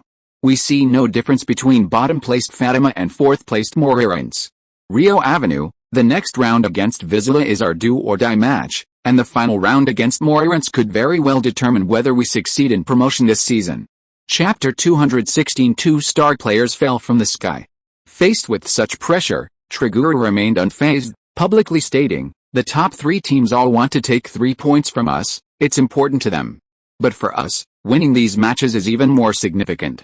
Because their 3 points are worth 6 points to us." This statement instantly ignited the Moreirense fans. This was absolutely a declaration of promotion. When does a match become worth 6 points? It means if you have 3 more points than me, I win, you win, and I can never catch up. But if we play each other, I win, you lose, and I add my 3 points and subtract yours, and I immediately catch up. This is the so-called 6-point battle, referring to a direct confrontation between rivals. May 4th. The 27th round of the Portuguese second division kicked off. Moreirense decisively defeated the relegation safe Awakens 3-0. Duncan scored and assisted, Ronaldo scored, Anderson provided an assist, and defensive midfielder Macedo finally scored. Moreirense's points total reached 43. But what's even more interesting is the point standings of the top 3 teams. League leaders Vizela and third-placed Rio Avenue faced off in this round of matches, a clash of titans. Ultimately, Rio Avenue pulled off a stunning upset, defeating Vizela and taking 3 points. Both teams now have 45 points. Last round, second-placed Gil Vicente, with 44 points, played against bottom-placed Fatima. Gil Vicente, who should have easily won, conceded 2 late goals to Fatima, resulting in a draw and only 1 point for themselves, also reaching 45 points. Gil Vicente has a head-to-head advantage against Vizela and a slight goal difference advantage against Rio Avenue, ultimately becoming the top team among the 3 teams with 45 points, essentially taking the lead. However, in reality, they missed the opportunity to widen the gap with other teams, dropping 2 points they shouldn't have lost. Rio Avenue, with a head-to-head advantage against Vizela, is currently second in the standings. Vizela, previously in first place, slipped to third after a single loss, but essentially, all 3 teams have 45 points, so they still have a chance. 3 rounds, 2 points behind. The situation is increasingly favorable for Moreirense.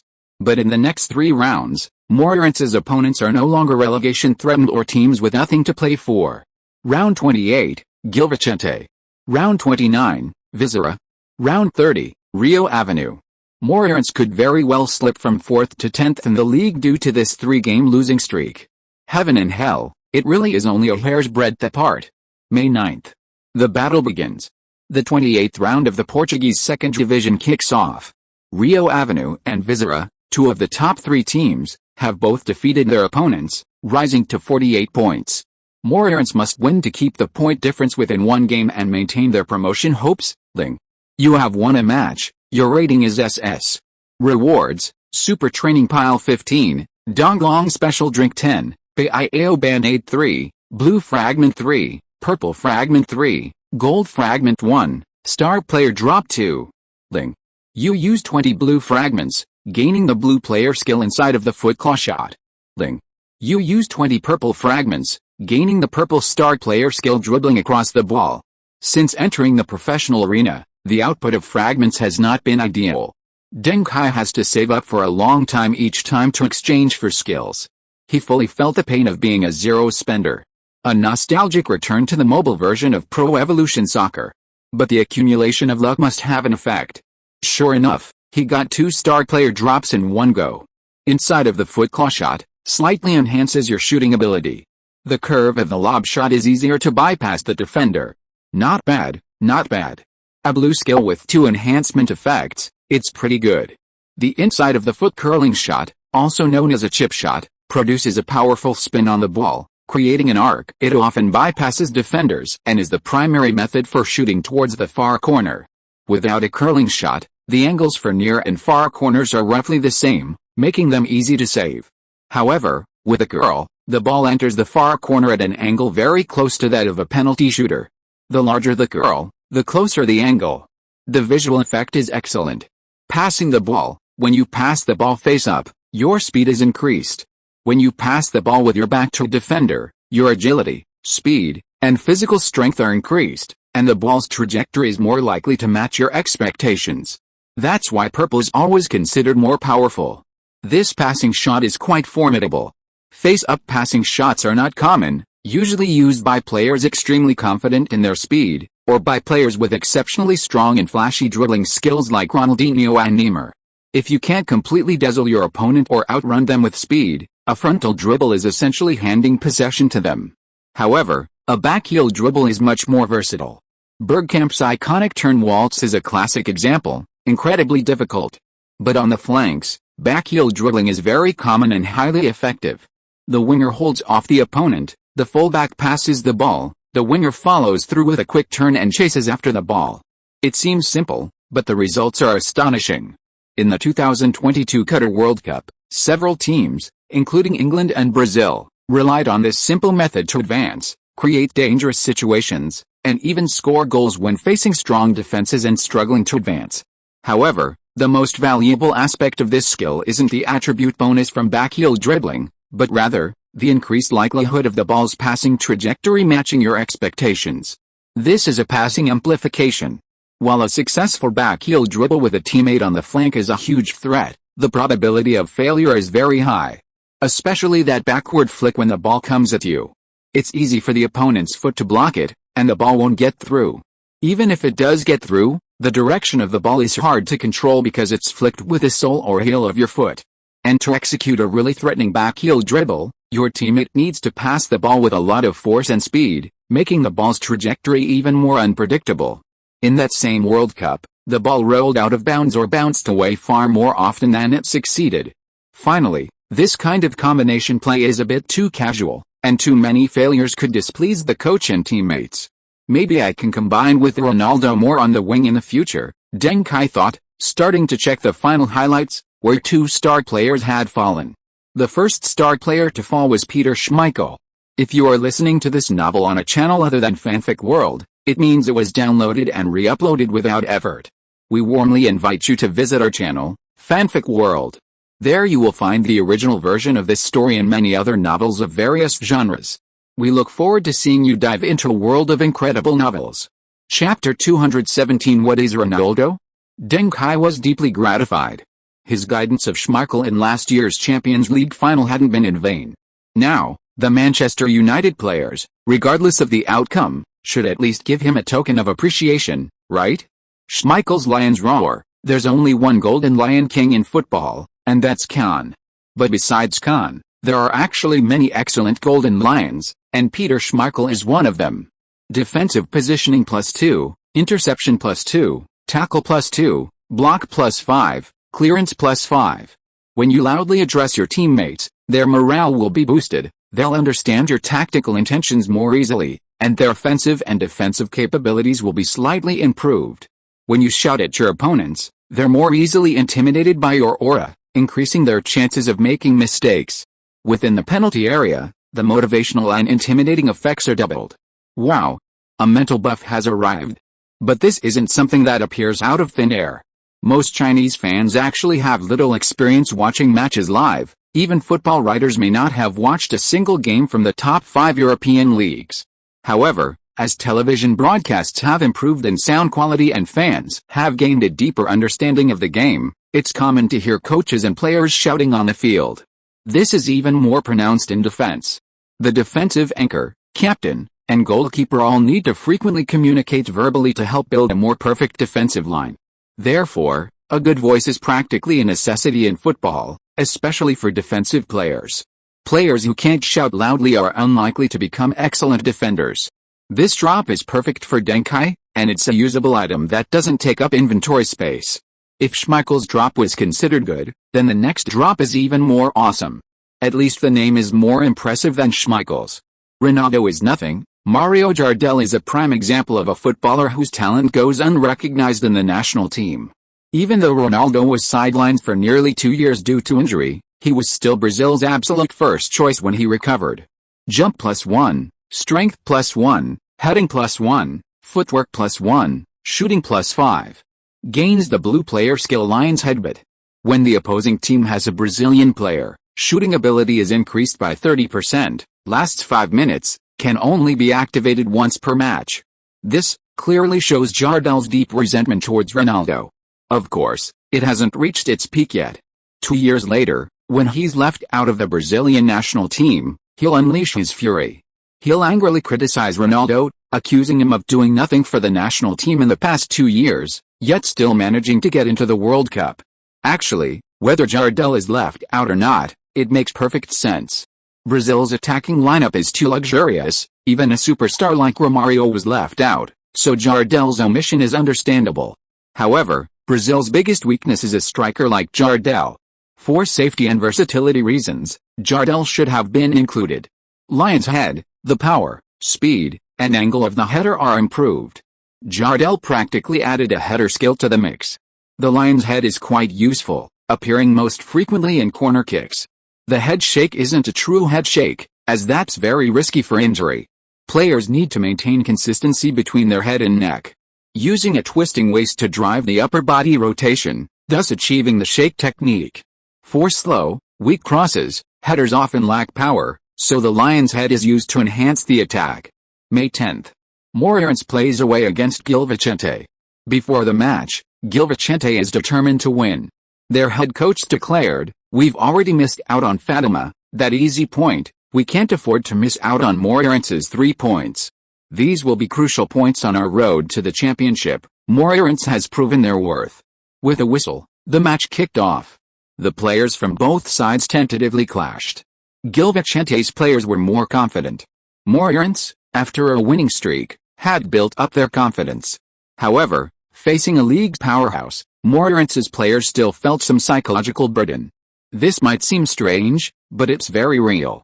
Even the famous movie star Jackie Chan only realized how famous he was after being a star across Asia for a long time. When he estimated his salary at 500,000, they offered him 7 million without hesitation. Moreirense's players are like that.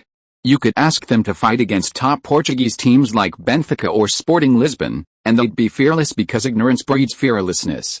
They're a bunch of players in the Portuguese second division. How would they know the level of the Portuguese league giants? But if you put them against a Portuguese second division giant, they'd be hesitant because they know all too well how strong those giants are. Of course, this is also related to Gil Vicente's Devils' home ground. While Moreirense's visits to the 2 Lisbon giants were always away games, the presence of players like Duncan and Ronaldo made them play almost like home. Especially against Sporting Lisbon, it was practically a dream home ground. The players weren't intimidated, even excited, and played better than usual. But now, they were clearly not as good as usual. So, 5 minutes later, Gil Vicente took control of the game and became the main attacking force. Duncan knew where the problem lay, but couldn't break the deadlock immediately. He could only let his teammates adapt. In the 15th minute, Gil Vicente, with their momentum building, made progress. Their high press forced Moreirense's young central defensive pairing into mistakes. First, Font's pass to Gillip was too weak, creating a dangerous situation. Then, Gillip's back pass to goalkeeper Ricardo was positioned too directly towards the goal, while Ricardo was near the post. Despite Ricardo's valiant effort to stop Gillip's shot, Gil Vicente's striker followed up and tapped the rebound into the empty net, giving his team the lead 1-0. Moreirense trailed at home. Gillip and Font hung their heads. Ricardo angrily berated them, but it was too late. "What are you doing?" Deng Kai returned to the backfield and said to Gillip and Font, "Is the game over? You look like you can go to the locker room to learn from this defeat." Gillip and Font looked up at Deng Kai. "Cheer up. It's just one goal, nothing to worry about." Deng Kai punched each of them lightly. "Ricardo, you three need to talk it over. Mistakes on the field are normal, don't feel guilty. Of course, we don't want these kinds of mistakes to happen again. If you keep this up, I can't guarantee Ronaldo won't beat you up after the game." Ricardo was amused by Deng Kai. Chapter 218 I tried it, generally. Damn it. Ronaldo is a player who desperately wants to win, and his face is often the ugliest when the team concedes a goal. Although he doesn't say it, everyone knows he's cursing the defenders in his mind. Just like the defenders curse when they see Ronaldo's shot miss. Deng Kai is communicating with his teammates in the backline. Don't underestimate him because of his young age, he's very experienced on the field. As the midfield core, it's normal for him to give the defense some instructions. Huh? Ricardo is laughing. Did Deng Kai tell them a joke? Isn't this a bit too serious? If Deng Kai and the defenders treat conceding a goal like this, then their mistake just now is easy to understand. It seems that Tragura doesn't have high requirements for team discipline, which is indeed the biggest drawback of youth training coaches. Moreirense has won a series of games recently, and they've become arrogant. They might consider Gil Vicente just another team. They don't respect the standings, so they won't be respected by the standings. They're going to concede again today. The commentator's words caught in his throat. Because the game had just restarted, Gil Vicente, emboldened by their success, launched another massive high-pressing attack. This time, however, Font, with the ball, gave Gillip ample time to react, allowing him to deliver a comfortable pass. Facing the pressing defenders, Gillip comfortably launched the ball down the left flank. Ronaldo, with lightning speed, challenged for the header. The opponent cleared the ball prematurely, giving Moreirense a throw-in. Seraphim came up and threw the ball in. The ball reached Ronaldo's feet. Ronaldo passed it back to Seraphim. Seraphim passed it back to Ronaldo again. At this moment, Duncan came to support Ronaldo. Ronaldo made a powerful cross to Duncan, intending for Duncan to act as a wall, allowing him to bounce the ball and create a beautiful 1-2. However, the opposing right-back immediately marked Ronaldo after the pass, cutting off Duncan's 1-2 route. Duncan seemed to freeze, flicking the ball backwards, causing the already fast ball to accelerate even further. A backheel nutmeg. At the same time, Deng Kai turned to the right, dribbling past his opponent on the outside. Because Deng Kai was positioned on the left flank, the defender behind him had to position himself slightly towards the center to prevent him from cutting inside. Players on the left flank are much more dangerous moving towards the center than towards the flank. In the same situation, the primary concern is preventing the opponent from cutting into the center. Therefore, Deng Kai's right turn was completely undisturbed. If he had turned left, he would have been knocked back. He's past him. Deng Kai's so fast. It feels like he's gotten much faster lately. Although he's going the outside, taking a slightly longer route, Deng Kai caught the opponent off guard and ended up blocking the path. Deng Kai constantly adjusted his position, cutting inside while using his body to block the opponent's advance. As long as the opponent wasn't determined to foul, they couldn't do anything about Deng Kai's positioning. Bang! On the left side of the penalty area, Deng Kai finished his footwork and unleashed a powerful shot with his right foot. And inside of the foot curler. The ball drew a wide arc despite the Gil Vicente goalkeeper's valiant effort. He could only pray that Duncan's shot wasn't completely blocked by the curling arc whoosh. The Gil Vicente goalkeeper's prayers were in vain. The ball struck the far corner, virtually unstoppable. Goal. A world-class goal. Deng Kai has scored a world-class strike to equalize for his team. This was almost an answer ball. It came just 2 minutes after Gil Vicente's goal. Considering the celebration time, the two goals were practically one after the other. Nothing could boost a team's morale more. Moreirense's defense was on the verge of collapse after conceding a goal due to a mistake, but Deng Kai's goal will ease the pressure considerably. The game has become fair again. Deng Kai's dribble was simply eye-opening. He played with incredible flair. In terms of pure ball control and dribbling skills, Deng Kai might not be outstanding. But in terms of imaginative moves, he's top tier for his age group. His speed and shooting have improved significantly from last year to this year. After this goal, Moreirense clearly began to trade blows with Gil Vicente. Deng Kai was like a vanguard. His goal seemed to tell his teammates, "Brothers, I tried, just okay." What's the worst compliment you can give a man? Just okay. This led to other players besides Deng Kai and Ronaldo starting to try one-on-one duels. The point of one-on-one duels isn't actually to dribble past the opponent, but to increase the time and space for handling the ball.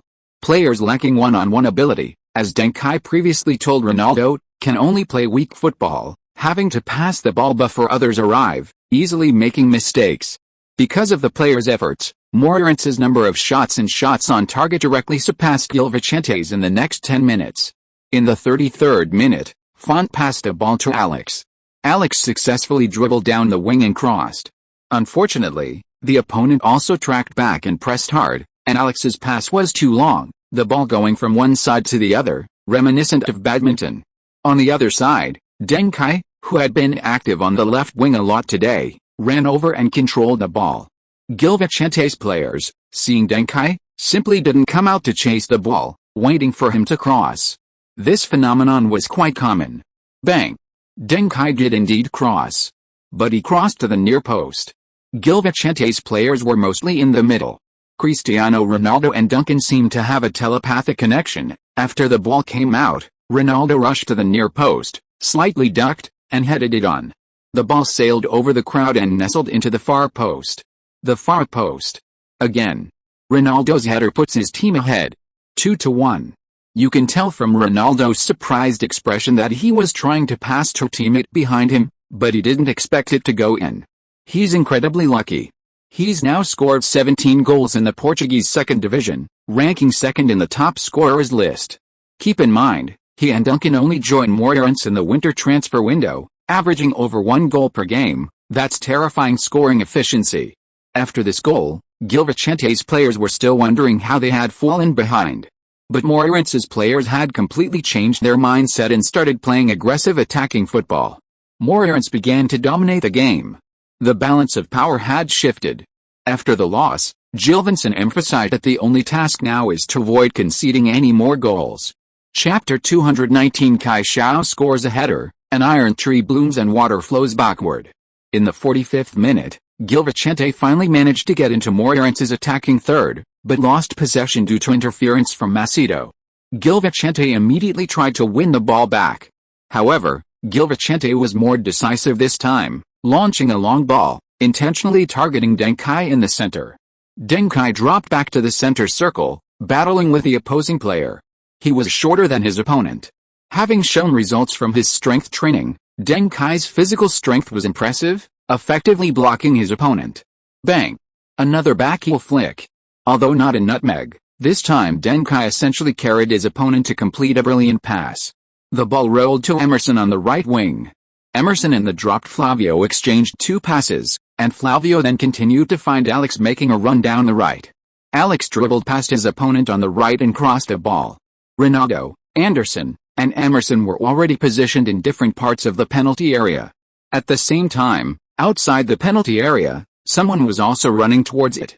And with Alex's cross, this person suddenly changed from moving forward into the middle to running towards the near post. It was Deng Kai. The ball flew over, and Deng Kai leaped high, delivering a powerful header.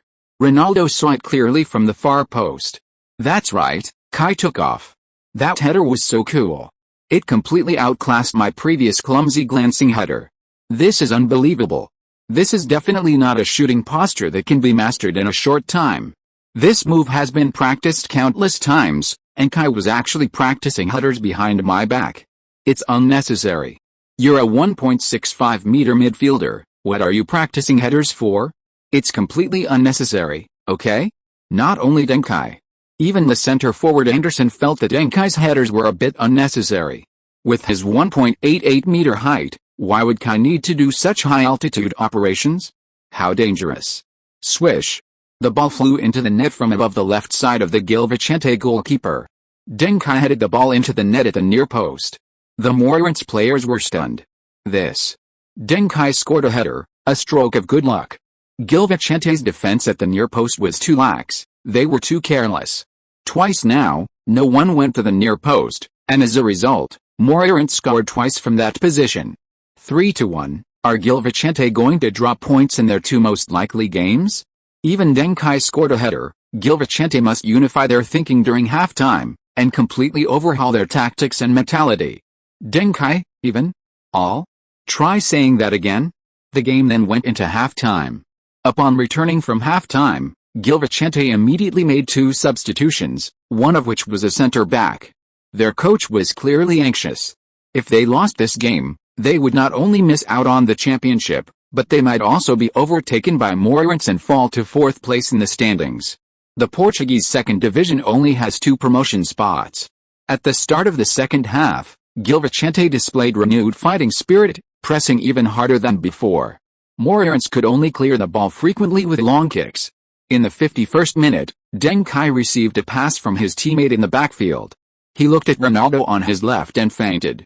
The player pressing him head-on was fooled and stretched out his leg to intercept. Bang!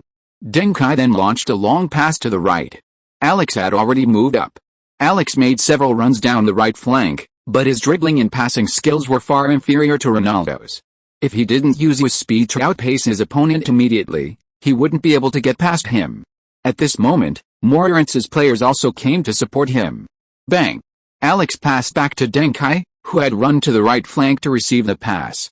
But someone was chasing behind Deng Kai. Facing the goal, Deng Kai met the ball, and slipped it behind him. The Gil Vicente player who had been chasing behind Deng Kai froze, watching the ball and Deng Kai pass by them. What? Can't Deng Kai tell the direction of his own goal? Even the commentator was dumbfounded. Deng Kai's dribble past a defender behind him is indeed beautiful, but why is he dribbling past him in the opposite direction of his own goal? This is outrageous. Deng Kai could have easily taken a long shot after dribbling a couple more steps. Even considering the pursuers behind him, he could have held the ball steady and found an opportunity to pass to a teammate to launch an attack. Isn't this just like taking the ball back? It gives the defender who was out of position behind him a chance to regain his position. Bang! Before the commentator could finish his commentary, Deng Kai, who had dribbled past the defender in the opposite direction, had already caught up with the ball. He was slightly faster than the ball. He turned halfway ahead and fired a shot at the ball with his left foot. The ball bounced out like a cannonball, flying towards the left side of the penalty area. The whole process was very abrupt. Every movement was unexpected. It was incredibly sudden. The trajectory of Deng Kai and the ball resembled the letter V. He made a run from the top right corner of the V to the bend, then passed the ball, which flew towards the top left corner of the V. This pass is similar to the strategy used last season when PSG's corner kick was headed away. Neymar received the ball on the left wing, feigned a drop back, and then suddenly turned and launched a long pass, allowing Marquinhos to head the ball into the net. It's all about surprise. Why is Manchester United's cross to Ronaldo tactics so inefficient? Ronaldo is arguably the best header. It's because everyone knows you're going for Ronaldo, even knows when you're going to look for him. How threatening can such an attack be? Ronaldo accelerates. 1-on-1. Is this offside? No, the linesman didn't call it. Shot. Beautiful. 4-1. Ronaldo scores his second goal. This is definitely the easiest goal of the day. No one interfered with Ronaldo, his run, control, and shot were all executed flawlessly. It's simpler than shooting practice. Deng Kai's pass was absolutely brilliant. If he hadn't dropped back, Ronaldo wouldn't have been in position, and he himself might have been chased down and tackled by defenders. The best case scenario would be drawing a foul and getting a free kick from a distance. The awkward thing about long-range free kicks is that they require the center-backs to come up and contest a header, risking a counter-attack, just like with headers. But a 45-degree cross doesn't have the same scoring probability as a true corner kick. Corner kicks have a huge advantage over long-range free kicks in terms of positioning, ball curvature, and power. So there's a reason why Deng Kai didn't want a long-range free kick. Besides, winning a free kick comes at the cost of being fouled. Even if Deng Kai isn't afraid of injury or pain, he certainly wouldn't choose this less rewarding approach when there's a better way to handle the situation. Chapter 223 Hats in one match. The 4-1 scoreline dealt a heavy blow to Gil Vicente's players, and the coach's halftime pep talk had no effect. Morale severely impacts a player's fighting spirit. During Brazil's knockout stage match against South Korea in the Qatar World Cup, everyone expected Brazilian players to be injured by the South Koreans, given their notorious reputation for dirty play. However, Brazil stunned the South Koreans with 2 goals in the first 10 minutes. At that moment, both the fans and the South Korean players themselves could feel the vast gap in skill. Forget about scoring goals, the South Korean players couldn't even muster the courage to play dirty. Because dirty play is reserved for when there's a chance of winning. When there's no hope, the players are truly at a loss. Therefore, for 20 minutes, Gil Vicente's players almost entirely abandoned their attack. They had some possession, and in the first half, they posed a threat both defensively and offensively. But in the second half, no threat at all. This situation was essentially a surrender. In the 73rd minute, Moreirense's left back, Seraphim, even found an opportunity to deliver a cross. Anderson headed the ball towards goal, but it deflected off an opponent's leg and went out of play. At this point, both teams would typically raise their hands immediately to indicate possession, until the referee or linesman signals whether it's a goal kick or a corner. The referee's gesture was clear, a corner.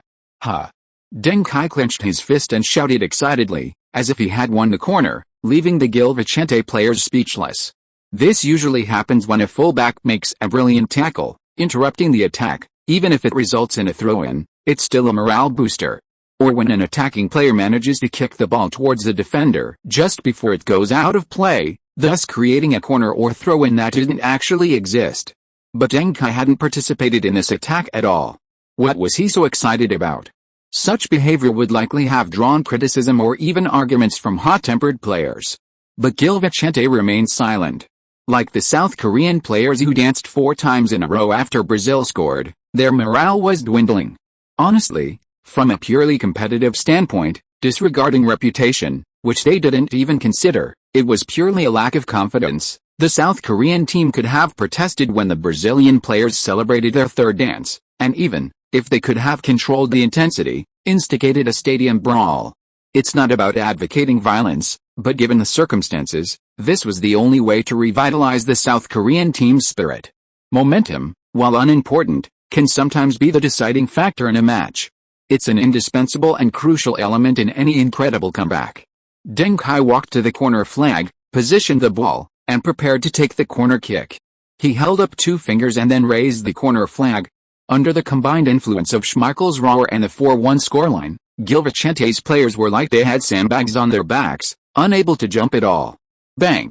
Conversely, Gilip, bolstered by double morale, leaped into the air, his jump resembling that of a flying Portuguese. The ball violently entered the goal. Moreirense's players scored the 3rd goal of the match 5-1. Moreirense's strength is probably far beyond everyone's imagination. Gil Vicente has never suffered such a large defeat this season. 3 rounds ago, Gil Vicente even stayed at the top of the standings. Moreirense is too strong. Especially Deng Kai, he's a complete attacking engine. He's already achieved an assist hat-trick in this match. Whether Moreirense succeeds in promotion this season or not, Deng Kai will definitely not appear in the Portuguese 2nd division next season. I heard that Porto is very interested in players like Deng Kai and Ronaldo. Of course, Sporting Lisbon will definitely not sell their outstanding youth academy to Porto, a direct competitor. According to named sources, Barcelona, Bayern Munich, Real Madrid, Manchester United, AC Milan, Juventus, Lazio, and other teams are all paying attention to Deng Kai and Ronaldo. 81st minute. The Loki Deng Kai handed over control of the field to his teammate Emerson and pulled away the defenders. Emerson also possesses considerable organizational ability, orchestrating his teammates' penetrating attacks. Bang! During his second attempt to organize his teammates, Emerson seized an opportunity and delivered a through ball. Ronaldo received the ball, dribbled past two players, and scored, making it 6-1 and completing his hat-trick. Two players scored hat-tricks in one match. It was difficult for Moirants to lose. The players were completely exhilarated, each putting on a show. In the 88th minute, Alex dribbled 5 times on the wing, making Anderson in the penalty area forget to make any runs. That skill was so soporific. Crucially, Alex didn't even pass the ball. His cross was cleared out of bounds, creating a corner. Deng Kai took the corner, and Anderson's header was saved. Alex found an opening at the far post and scored on the rebound 7-1. In the 92nd minute, Ronaldo feigned a cut inside on the wing, but actually crossed from the byline, creating a dangerous situation. Anderson wasn't in position in time, and the ball was cleared to the edge of the penalty area. Deng Kai wasn't in a particularly good position to volley directly. After controlling the ball, the opposing team closed him down, and Deng Kai's long-range shot was blocked by a defender's shoulder, bouncing towards Ronaldo. Ronaldo took a long-range shot from a tight angle on the left side of the penalty area. At such a narrow angle, it was impossible for him to score. The ball hit a defender and bounced high. Gil Vicente defenders blocked Anderson and Flavio, while another player cleared the ball with a long kick. However, Deng Kai, having missed his shot from outside the box, rushed into the penalty area.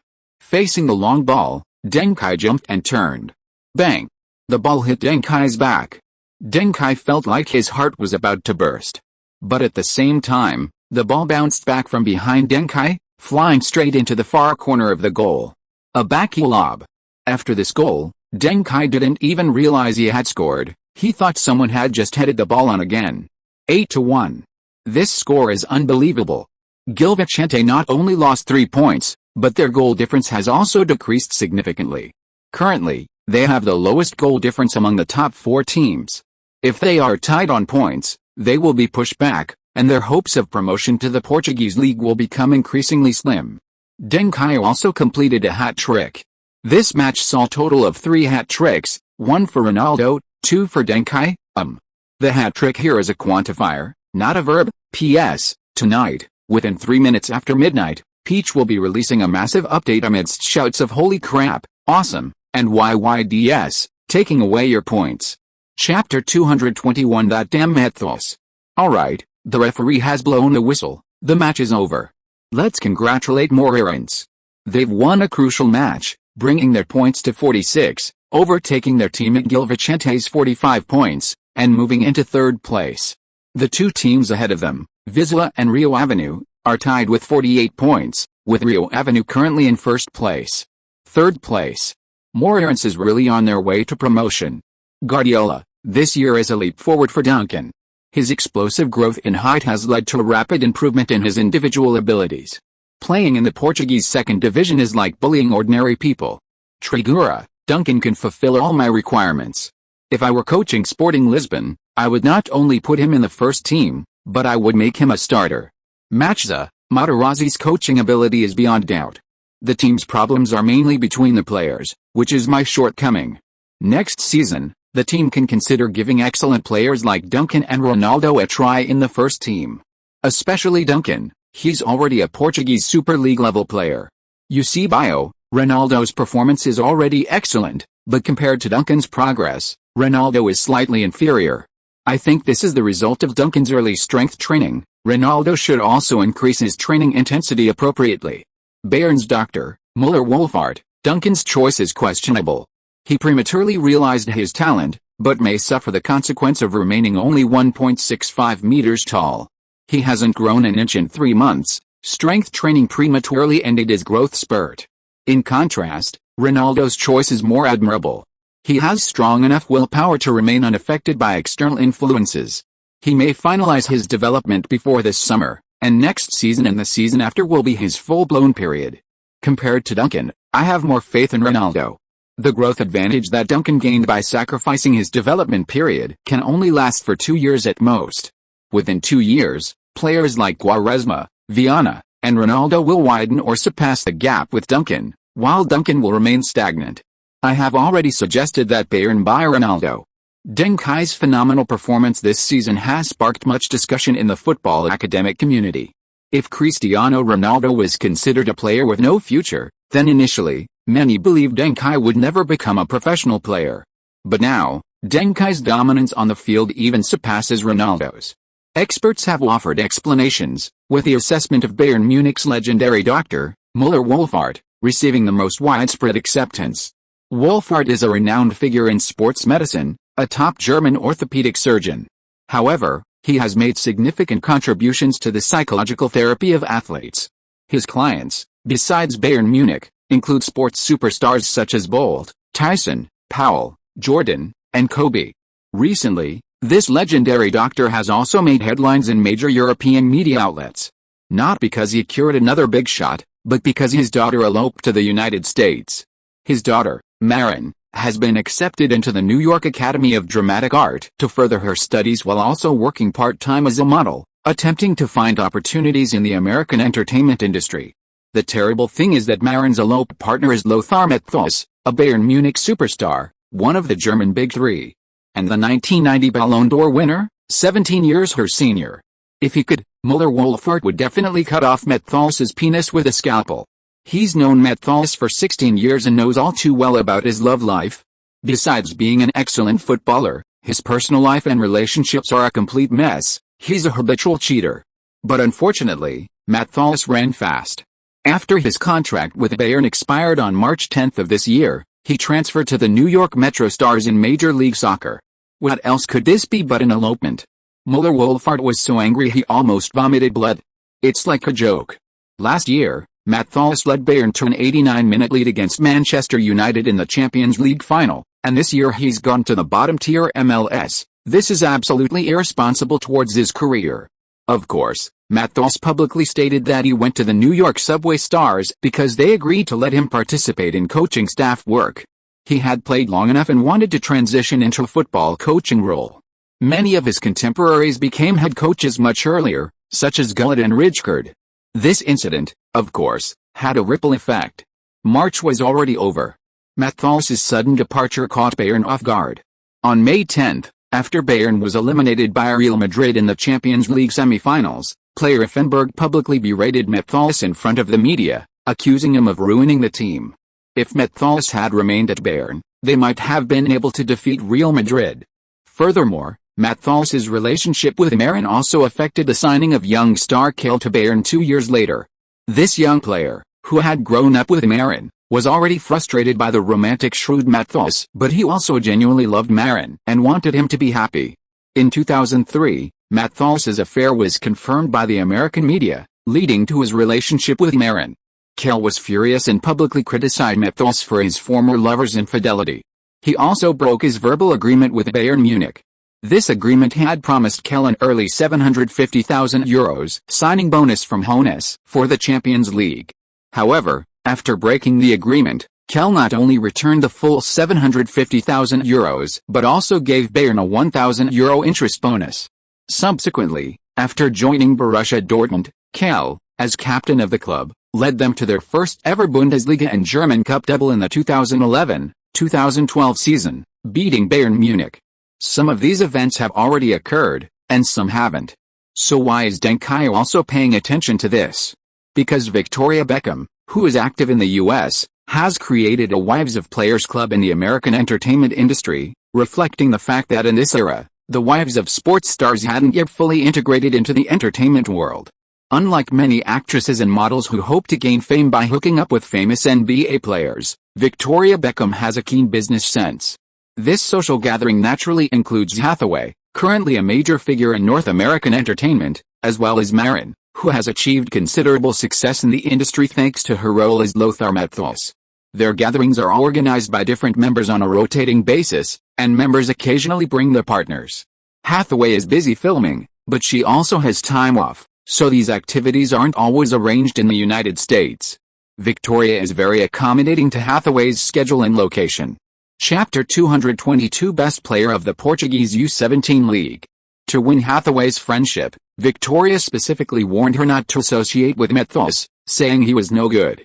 Hathaway later called Deng Kai, who also knew about it, and the two complained about the disrespectful old man. Matthäus, you stole my Champions League title and then badmouthed me behind my back. On May 20th, the penultimate round of the Portuguese U17 League Championship kicked off. Deng Kai and Cristiano Ronaldo appeared at the Alcachete training ground to cheer on their former teammates. Sporting Lisbon was once behind. But thanks to Wu Zedong's continuous breakthroughs on the right wing and the corner kick he created, centre-back Xiao Jiaoyi headed in the goal, helping the team equalize. Veloso led the field in interceptions and tackles, withstanding the opponent's fierce counterattacks after conceding a goal. In the final moments, Hao Junmin delivered a brilliant pass, and Yu Shihao scored, giving Sporting Lisbon U17 a comeback victory and securing the Portuguese U17 league title with one round to spare. Deng Kai and Cristiano Ronaldo joined the post-match celebrations and posed for photos in their jerseys. Teammates urged Deng Kai to lift the trophy, but he declined, having left the team 6 months prior. He felt the team's success was their own achievement, and he wasn't the sole hero. In a media interview, Deng Kai further clarified his stance: "This team did a great job, they deserve this championship trophy. Many people say I'm the biggest contributor to this trophy, but I strongly disagree. I only played in the regional finals, the North and South regional finals, and the championship match were much tougher and more important. So I'm very grateful to the team for informing me and letting me watch today's game and stand on the podium. But I also know in my heart that this trophy belongs more to them. I'm proud of everyone on this team. Wu Zedong, Yu Shihao, Hao Junmin, Xiao Jiaoyi, Veloso, Duarte, each of them will have a bright future." Reporters praised Deng Kai's magnanimity. Meanwhile, everyone kept taking pictures of Deng Kai's Portuguese U17 League Best Player award. That's right. Having only played the first half of the season, Deng Kai has already won the most important individual award in the league. Furthermore, if the second highest scorer in the next round fails to complete a hat-trick, and the second highest assist provider fails to provide 4 consecutive assists, then Deng Kai will become the U17 League's top scorer and top assist provider this season. In the first half of the season, he scored a staggering 25 goals and provided 19 assists for his team, surpassing all the players who have played the entire season. After the awards ceremony, the newspaper Bora seriously criticized Deng Kai for winning the U17 Best Player award. Deng Kai's statistics look impressive, but all of them were achieved in the regional competitions. He has never provided a single assist or scored a single goal in the U17 League's North and South regional competitions and the championship. What makes him qualified to win the Best Player award? This statement was quite alarmist, leading many who didn't watch the games to agree that it was indeed wrong. Record refuted Bora without hesitation. The reason he didn't score or assist is because Deng Kai didn't participate in those matches at all. He transferred in the winter transfer window. If he had stayed in the U17 league, he would have scored over 50 goals and provided over 40 assists. Even if you take his stats from the second half of the season, in the much more difficult Portuguese second division, he would still have 35 goals and 36 assists. Why doesn't he deserve the Best Player award? Bora, I've never heard of someone winning the Best Player award after only playing half a season, especially the first half. Record, really? What's your opinion on Sporting Lisbon U17's unanimous vote for Deng Kai as the team's best player at the end of the season? Don't the players themselves understand who's more important than a hater like you? If Sporting Lisbon U17 hadn't won the title this season, there might have been some controversy about giving Deng Kai the league's Best Player award. But because Sporting Lisbon U17 won, Deng Kai's Best Player award is completely deserved. Soon, players from the Sporting Lisbon U17 team began to speak out. Wu Zedong, the all-around player on the right wing, Kai should definitely be the best player of the season. He helped us through the most difficult period, bringing us victory and something more important than victory, courage. Hao Junmin, the rising midfielder, Deng Kai is our leader. After the winter transfer window, he would send us text messages before every game to motivate us. He never forgot us even in the more challenging matches. Xiao Jiaoyi, the best center-back for U17, our tactics this season were all created by Coach Tragura and Kai at the beginning of the season. Any success we've achieved is inseparable from them. Yu Shihao, the second highest scorer for Sporting Lisbon U17, I remember before Kai's transfer, all the media were saying that his performance in the first half of the season alone was enough to win the league's Best Player award. Now the official statement is just fulfilling the media's demands. I don't know why Bora would raise such a pointless question. Veloso, the U17 league's top tackler, isn't Bora's sales declining sharply? I heard it's hard to find them except in the toilet. Does this kind of media have the right to question Deng Kai, who is leading more errands to promotion? Bora newspaper humiliated itself, getting attacked by players and other Portuguese media. But one person carefully cut out a relevant opinion from Bora and pasted it into his diary. This Portuguese Madeira teenager, born in February 1985 and wishing to remain anonymous, said Bora was right. Deng Kai shouldn't have been the U17 league's best player. If a player who only played half the games could be selected, why shouldn't a player who only played one game be selected? And considering efficiency, the player who only played one U17 league game had a much higher goal-scoring rate than Deng Kai, so the Portuguese U17 league's best player this season should actually belong to that more efficient player. Cristiano Ronaldo. Knock knock knock. Ronaldo, he's gone, back to Moreirense. What are you still dawdling in your room for? Deng Kai knocked from outside. Cristiano Ronaldo quickly hid his most beloved diary and came out as if nothing had happened. Thank you, Auntie, for keeping the room for me. We can come back after this season. Deng Kai shook his head. Cristiano, you're not young anymore. It's not really convenient for you to stay at my house any longer. I suggest you rent a place outside next season, somewhere better. You know what I mean? Ronaldo felt a chill in his heart. He swore he had never imagined Deng Kai would say such a thing to him. Chapter 223 The Fall of a Star Player, the trophy missed by Cristiano Ronaldo. That's so hurtful. Holy crap. Is Kai kicking me out? But then Ronaldo saw Aunt Deng and Dad Deng who had followed him. Kai wants to move out on his own, but his parents won't allow it? So he wants me to move out first, help him find a place, and then he'll find a way to move in with me later? For some reason, Ronaldo suddenly felt a little sweet. Kai has a conscience after all. Yes, Auntie, I'm almost an adult now, it's a bit inconvenient to keep bothering you here. Ronaldo smiled. After we came back from Moreirense in the summer, I started looking for a place. Thank you for taking us in during this time, Uncle and Auntie. I'll come to visit often, and I'll always miss you. Dad and Mom Deng's eyes reddened, deeply moved. Yes. Deng Kai clenched his fists and said to his parents, I told you Ronaldo would understand. That way, Hathaway can stay at your place when she comes to see you in the summer. Oh, and Dad, buy some good quality latex paint and repaint the room in a girlic pink. Replace all the furniture. Hathaway definitely can't use anything Ronaldo has used, he has athlete's foot. Watching Deng's parents carefully taking notes, Ronaldo felt a chill. So, I'm the one who's superfluous? Uncle, and, isn't early dating forbidden in China? Ronaldo tried to ruin a marriage. But Deng's mother waved her hand, that's only become popular in the last couple of years. In ancient times, we even had child brides. As long as you truly love each other and don't do anything illegal, early or late dating doesn't really matter. We're very open-minded. Deng's father nodded. By the way, Ronaldo, why don't you just pack your things this time? I'll send them back to Madeira, and then we can start painting. Ronaldo was trembling with anger. You promised to treat me like your own child?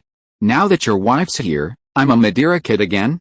Ronaldo was still reeling from the shock when Deng Kai and Ronaldo boarded the bus back to Moreirense. He was furious. That fickle Deng Kai had abandoned his brothers for a new girlfriend. These villa areas are all quite nice, with high-quality, members-only stadiums. Take your time choosing one. Price isn't an issue, but security must be top-notch, and the location should be as secluded as possible. Deng Kai patted Ronaldo on the shoulder. Ronaldo, looking out the window, didn't even turn his head. I'm renting a place, what's it to you? Do I need your fake concern? Can't I find a place to stay in Lisbon? Don't forget, I have a 5-figure sum in my bank account now. While the goals, assists, and winning bonuses of Portuguese second division players can't compare to those of the Portuguese top league, they still place them in the high-income bracket. This amount of money certainly couldn't buy a villa, but renting for a few months or a year was more than enough. Who cares about you? Deng Kai said. Help me pick out a place. Hathaway is only staying at my place temporarily this time. A regular neighborhood isn't that convenient. I'm becoming more and more famous in Lisbon now. Living in a neighborhood makes training difficult. Even for training purposes, I'll definitely move to a villa area. It'll be easier for Hathaway to visit me then. If my parents weren't used to the neighborhood environment, I was thinking of having them move out with me. Ronaldo didn't care about the rest of the conversation. Deng Kai wasn't kicking him out, he genuinely wanted him to find a place to live. As for why he asked Ronaldo, it was essentially asking Ronaldo to arrange accommodation together. You've got a conscience. Ronaldo's lips curled up slightly, finally no longer upset. He hated being kicked out. But Deng Kai already had a girlfriend, so shouldn't he find one too? Otherwise, it seemed like he was a bit inferior. Ronaldo started to consider. Meanwhile, seeing Ronaldo excitedly calling his brother Hugo about finding a place to live, Deng Kai relaxed considerably. In fact, Deng Kai's knowledge of winning the U17 Best Player award did have a significant impact on Ronaldo. He struggled to accept it for a while. It wasn't jealousy, but rather Ronaldo's high standards. He wouldn't be jealous of others' achievements, but they would constantly remind him, "Have you fallen behind? Have you not improved enough? Shouldn't you be doing better?" These things tormented Ronaldo, urging him forward. Of course, when Ronaldo was still immature, it also affected his relationships with friends. It was easy for friends to mistakenly believe that Ronaldo was jealous or competing with them, thus creating rifts. What? You ask why Deng Kai knew Ronaldo was so resentful about the U17 Best Player award? On one hand, it was because Deng Kai saw Ronaldo's diary. Ronaldo? Seriously, why hide things under the pillow, under the mattress at the foot of the bed, or in the gap of the bedside table? Forget diaries, even if it's your secret stash of money, hiding it there is practically giving it away. On the other hand, Deng Kai also received a system notification. Ling. You have become the best player of the U17 team. You have obtained 3 blue fragments, 3 purple fragments, 1 gold fragment, 10 super training piles, 8 Runglong special drinks, 2 Bay IAO band-aids, and 1 star player drop. Star player drop, the championship trophy missed by Cristiano Ronaldo. Cristiano Ronaldo missed most of the season due to heart surgery, ultimately missing out on the Portuguese U17 League Championship. Filled with regret, his fighting spirit is burning brightly. When any player on the opposing team's roster has won a championship, you will randomly gain an ability boost that lasts for the entire match. Thanks to Cristiano Ronaldo for the rocket. This star player drop effect is the most interesting one Deng Kai has seen so far. The word random is brilliant. It doesn't specify what the boosted ability is, nor the magnitude of the boost. It's open to all possibilities. Of course, this trigger condition seems a bit difficult in lower-level competitions. But in higher-level competitions, with a team's roster of 18 players, finding a player who has won a championship is incredibly easy. In top leagues, even the worst team can win several championships. Those without a championship are far rarer than those with one. You could say even a fool could win one. Kane. May 21st. The penultimate round of the Portuguese second division kicks off. Moreirense faces off against second-placed Vizela. Before their match, league leaders Rio Ave had already finished their game, winning and bringing their points to 51. Fourth-placed Gil Vicente has finally stopped underperforming, winning 3 points and reaching 48. Vizela must defeat Moreirense to maintain the same points and keep the championship suspense alive until the final round. If Moreirense fails to win this round, they will be out of the title race. If you are listening to this novel on a channel other than Fanfic World, it means it was downloaded and re-uploaded without effort. We warmly invite you to visit our channel, Fanfic World. There you will find the original version of this story and many other novels of various genres. We look forward to seeing you dive into a world of incredible novels. Chapter 224 Self-positioning must not be wrong. If they lose the match, the situation will be even more dire. They will directly lose their qualification, and all their efforts this season will be in vain. On the other hand, Gil Vicente, who are behind Moreirense before this round, still have a chance to challenge for second place regardless of the outcome of Moreirense and Vizela's match. The qualification situation is quite complicated. Ling. Detected that an opponent has won the Portuguese Super League title, your scapegoat ability has been greatly amplified. Deng Kai was stunned. He thought the amplification would be something like speed, shooting, or physical strength. But what does this scapegoat ability mean? The scapegoat in football is undoubtedly the future Real Madrid superstar Benzema.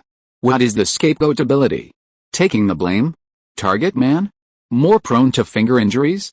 More likely to be mistaken for blackmail when communicating with teammates? Deng Kai was completely baffled.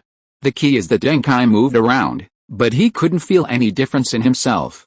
Is Ronaldo's drop really working? Beep. With the sound of a whistle, the crucial battle of the Portuguese second division began. Compared to Gil Vicente, one of the previous 3 giants, Vizela, who have held the top spot on the standings for longer, are clearly stronger. Their midfield core previously played for Porto, and although he was eventually let go due to age, he seems to have become even more formidable with age. Even when Duncan battled for midfield control, he was outmatched.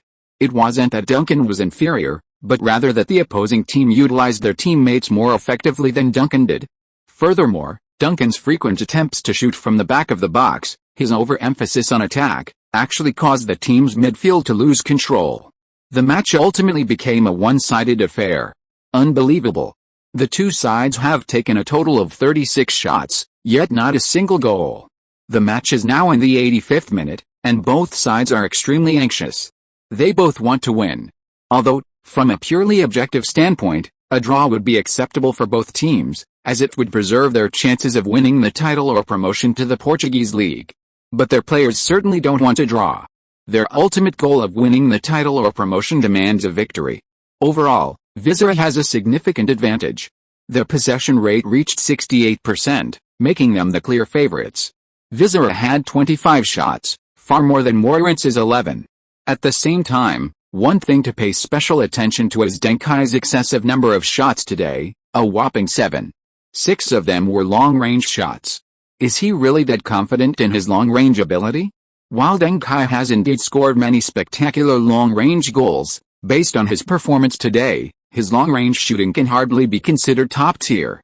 His wasteful shots are a major reason why the team failed to score. His forward runs to receive the ball and shoot, and the counter-attacks after his shots were blocked, were key reasons why Moreirense's midfield was severely suppressed.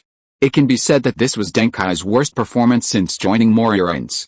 Cristiano Ronaldo showed similar performances in his first few games after joining. That inability to adapt once troubled him. But unexpectedly, Deng Kai's rookie wall hit at this moment. Was it because the game was too crucial, causing Deng Kai to lose his composure? It must be said that Deng Kai was misled by the goal-scoring ability label. Today, he vividly demonstrated how disastrous a player's performance can be when they misjudge their own role. What are Deng Kai's strengths? Many people don't know. He can shoot from long range, but it's not his forte. He can make forward runs, but his speed isn't particularly fast. He can dribble past opponents, but his movements and success rate aren't outstanding. He can control the ball and compete, but his skills and ability in physical duels aren't dominant. He can defend, but his interceptions are more than enough, his tackles are less effective. He can run, but while he covers the field, his timing is lacking. He can pass the ball skillfully, but his precision and attention to detail have always been somewhat ambiguous. He has many strengths, and arguably many weaknesses. His strength lies in his tactical thinking, his flexibility, and his ability to use strategic maneuvering, like the legendary swordsman Deng Kai, to turn his weaknesses into advantages and then exploit others' weaknesses with his own strengths. He always plays with his strengths against the weak. But today, he thought his scooping ability had been greatly improved in shooting, attacking positioning, physical strength, and holding up play. So he played in a way that allowed him to utilize these strengths. The result was disastrous. Misinformation led Deng Kai to make the wrong decision. The word random brought him not surprises, but disaster. If he could do it all over again, Deng Kai would rather he had never experienced the trophy Ronaldo missed scenario. Because even without this scooping ability boost, Deng Kai believes that his abilities could have contributed far more to the team than his performance in this match. He learned his lesson, but it came too late. Less than 5 minutes remained. The teammates' stamina, morale, and tactical development on the field were no longer enough for Moreirense to win this match. Trigura also signaled for everyone to retreat and defend. Since they couldn't win, they would at least aim for a draw. A point would at least allow Moreirense to compete for second place. But just as Ronaldo was about to drop back, Deng Kai intercepted the ball in the backfield. Bang! Deng Kai launched a long pass. This pass lacked accuracy, and Deng Kai himself was exhausted after a whole game of wasteful shooting. But Ronaldo still ran tirelessly, eventually creating a free kick in a relatively far position for the team. Moreirense had a good attacking opportunity. Although not as good as a corner kick, compared to Deng Kai's previous wasteful shots, this tactical free kick was a good opportunity.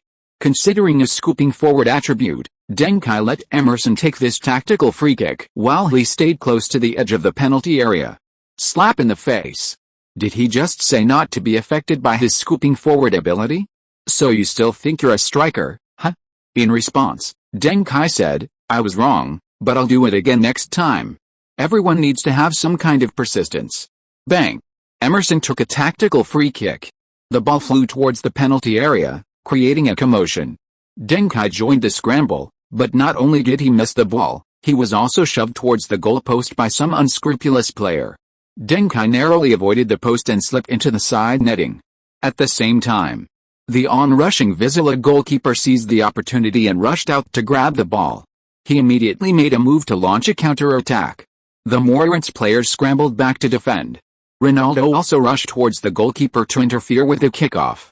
Chapter 225. If we can compete for the championship, why bother with advancing? The goalkeeper then pulled back, fooling Ronaldo. He then turned to his right to look behind him. No one there. Deng Kai? Because he had fallen into the side netting, and with a post obscuring his view, plus the fact that the opponent turned from the right, Deng Kai's position near the left post was practically the edge of his field of vision. It became a blind spot if he wasn't careful. When the Vizela goalkeeper confidently turned his head back, Deng Kai realized scapegoatability. Damn. The whole game. He forgot about Benzema's signature move. Damn it. Center forward? Target man? Playing the ball? Scoring? Heading? Tackling? Taking the blame? Don't be ridiculous. Is that Benzema's real job? Remember, Benzema's real job is only one thing, destroying the opposing goalkeeper. Bayern's Ulreich, Liverpool's Karius, PSG's Donnarumma, Chelsea's Mendy, aren't they all elites among elites? Several players were on the verge of becoming the world's best goalkeepers. But Benzema ruined them all. His attacking prowess, my apologies. The Vizela goalkeeper bent down and tossed the ball in front of him, glancing at his teammates who had retreated to the opponent's half. He was about to launch a long ball to create a scoring opportunity for his team. Vizela still had a few minutes to break through Moreirense's defense. Wait, where's the ball? Before everyone's eyes, a figure darted out from the side, flicked the ball sideways, and fired a shot. Right in front of the Vizela goalkeeper, a shot was scored. The ball swished through the net. Everyone in the stadium was stunned. Deng Kai. It's Deng Kai. Deng Kai, the war criminal of this match, has redeemed himself. He redeemed himself. He saved himself. Beautiful goal. He stole the ball from the Vizela goalkeeper's feet from behind. The Vizela goalkeeper signaled to the referee that Deng Kai had fouled, but the referee pointed to the center circle, indicating the goal was valid. It was indeed a valid goal. The Vizela goalkeeper had already cleared the ball. He completely failed to notice the Moreirense player behind him. He was too careless. How could he make such a basic mistake? Oh. Through the replay, we can see that when Ronaldo was challenging for the ball, he pushed Deng Kai for leverage, and Deng Kai almost hit the post. He dodged and fell into the side netting. He struggled several times but couldn't get out of the predicament. It was at this moment that the Vizela goalkeeper looked behind him, thinking no one was there. What a coincidence.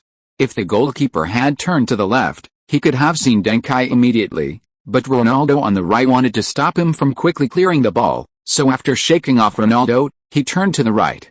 This is a bit unbelievable. Do you think it's possible that Ronaldo and Deng Kai planned this together?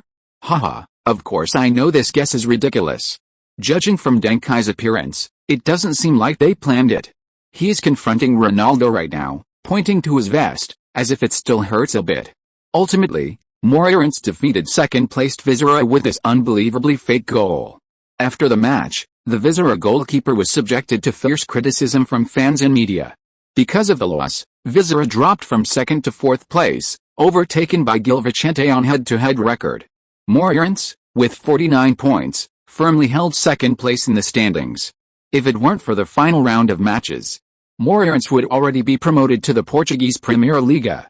But unfortunately, 51 points, 49 points, 48 points, 48 points, the top four in the Primeira Liga standings remain closely separated. In the final round, Moreirense would directly compete with first-placed Rio Avenue.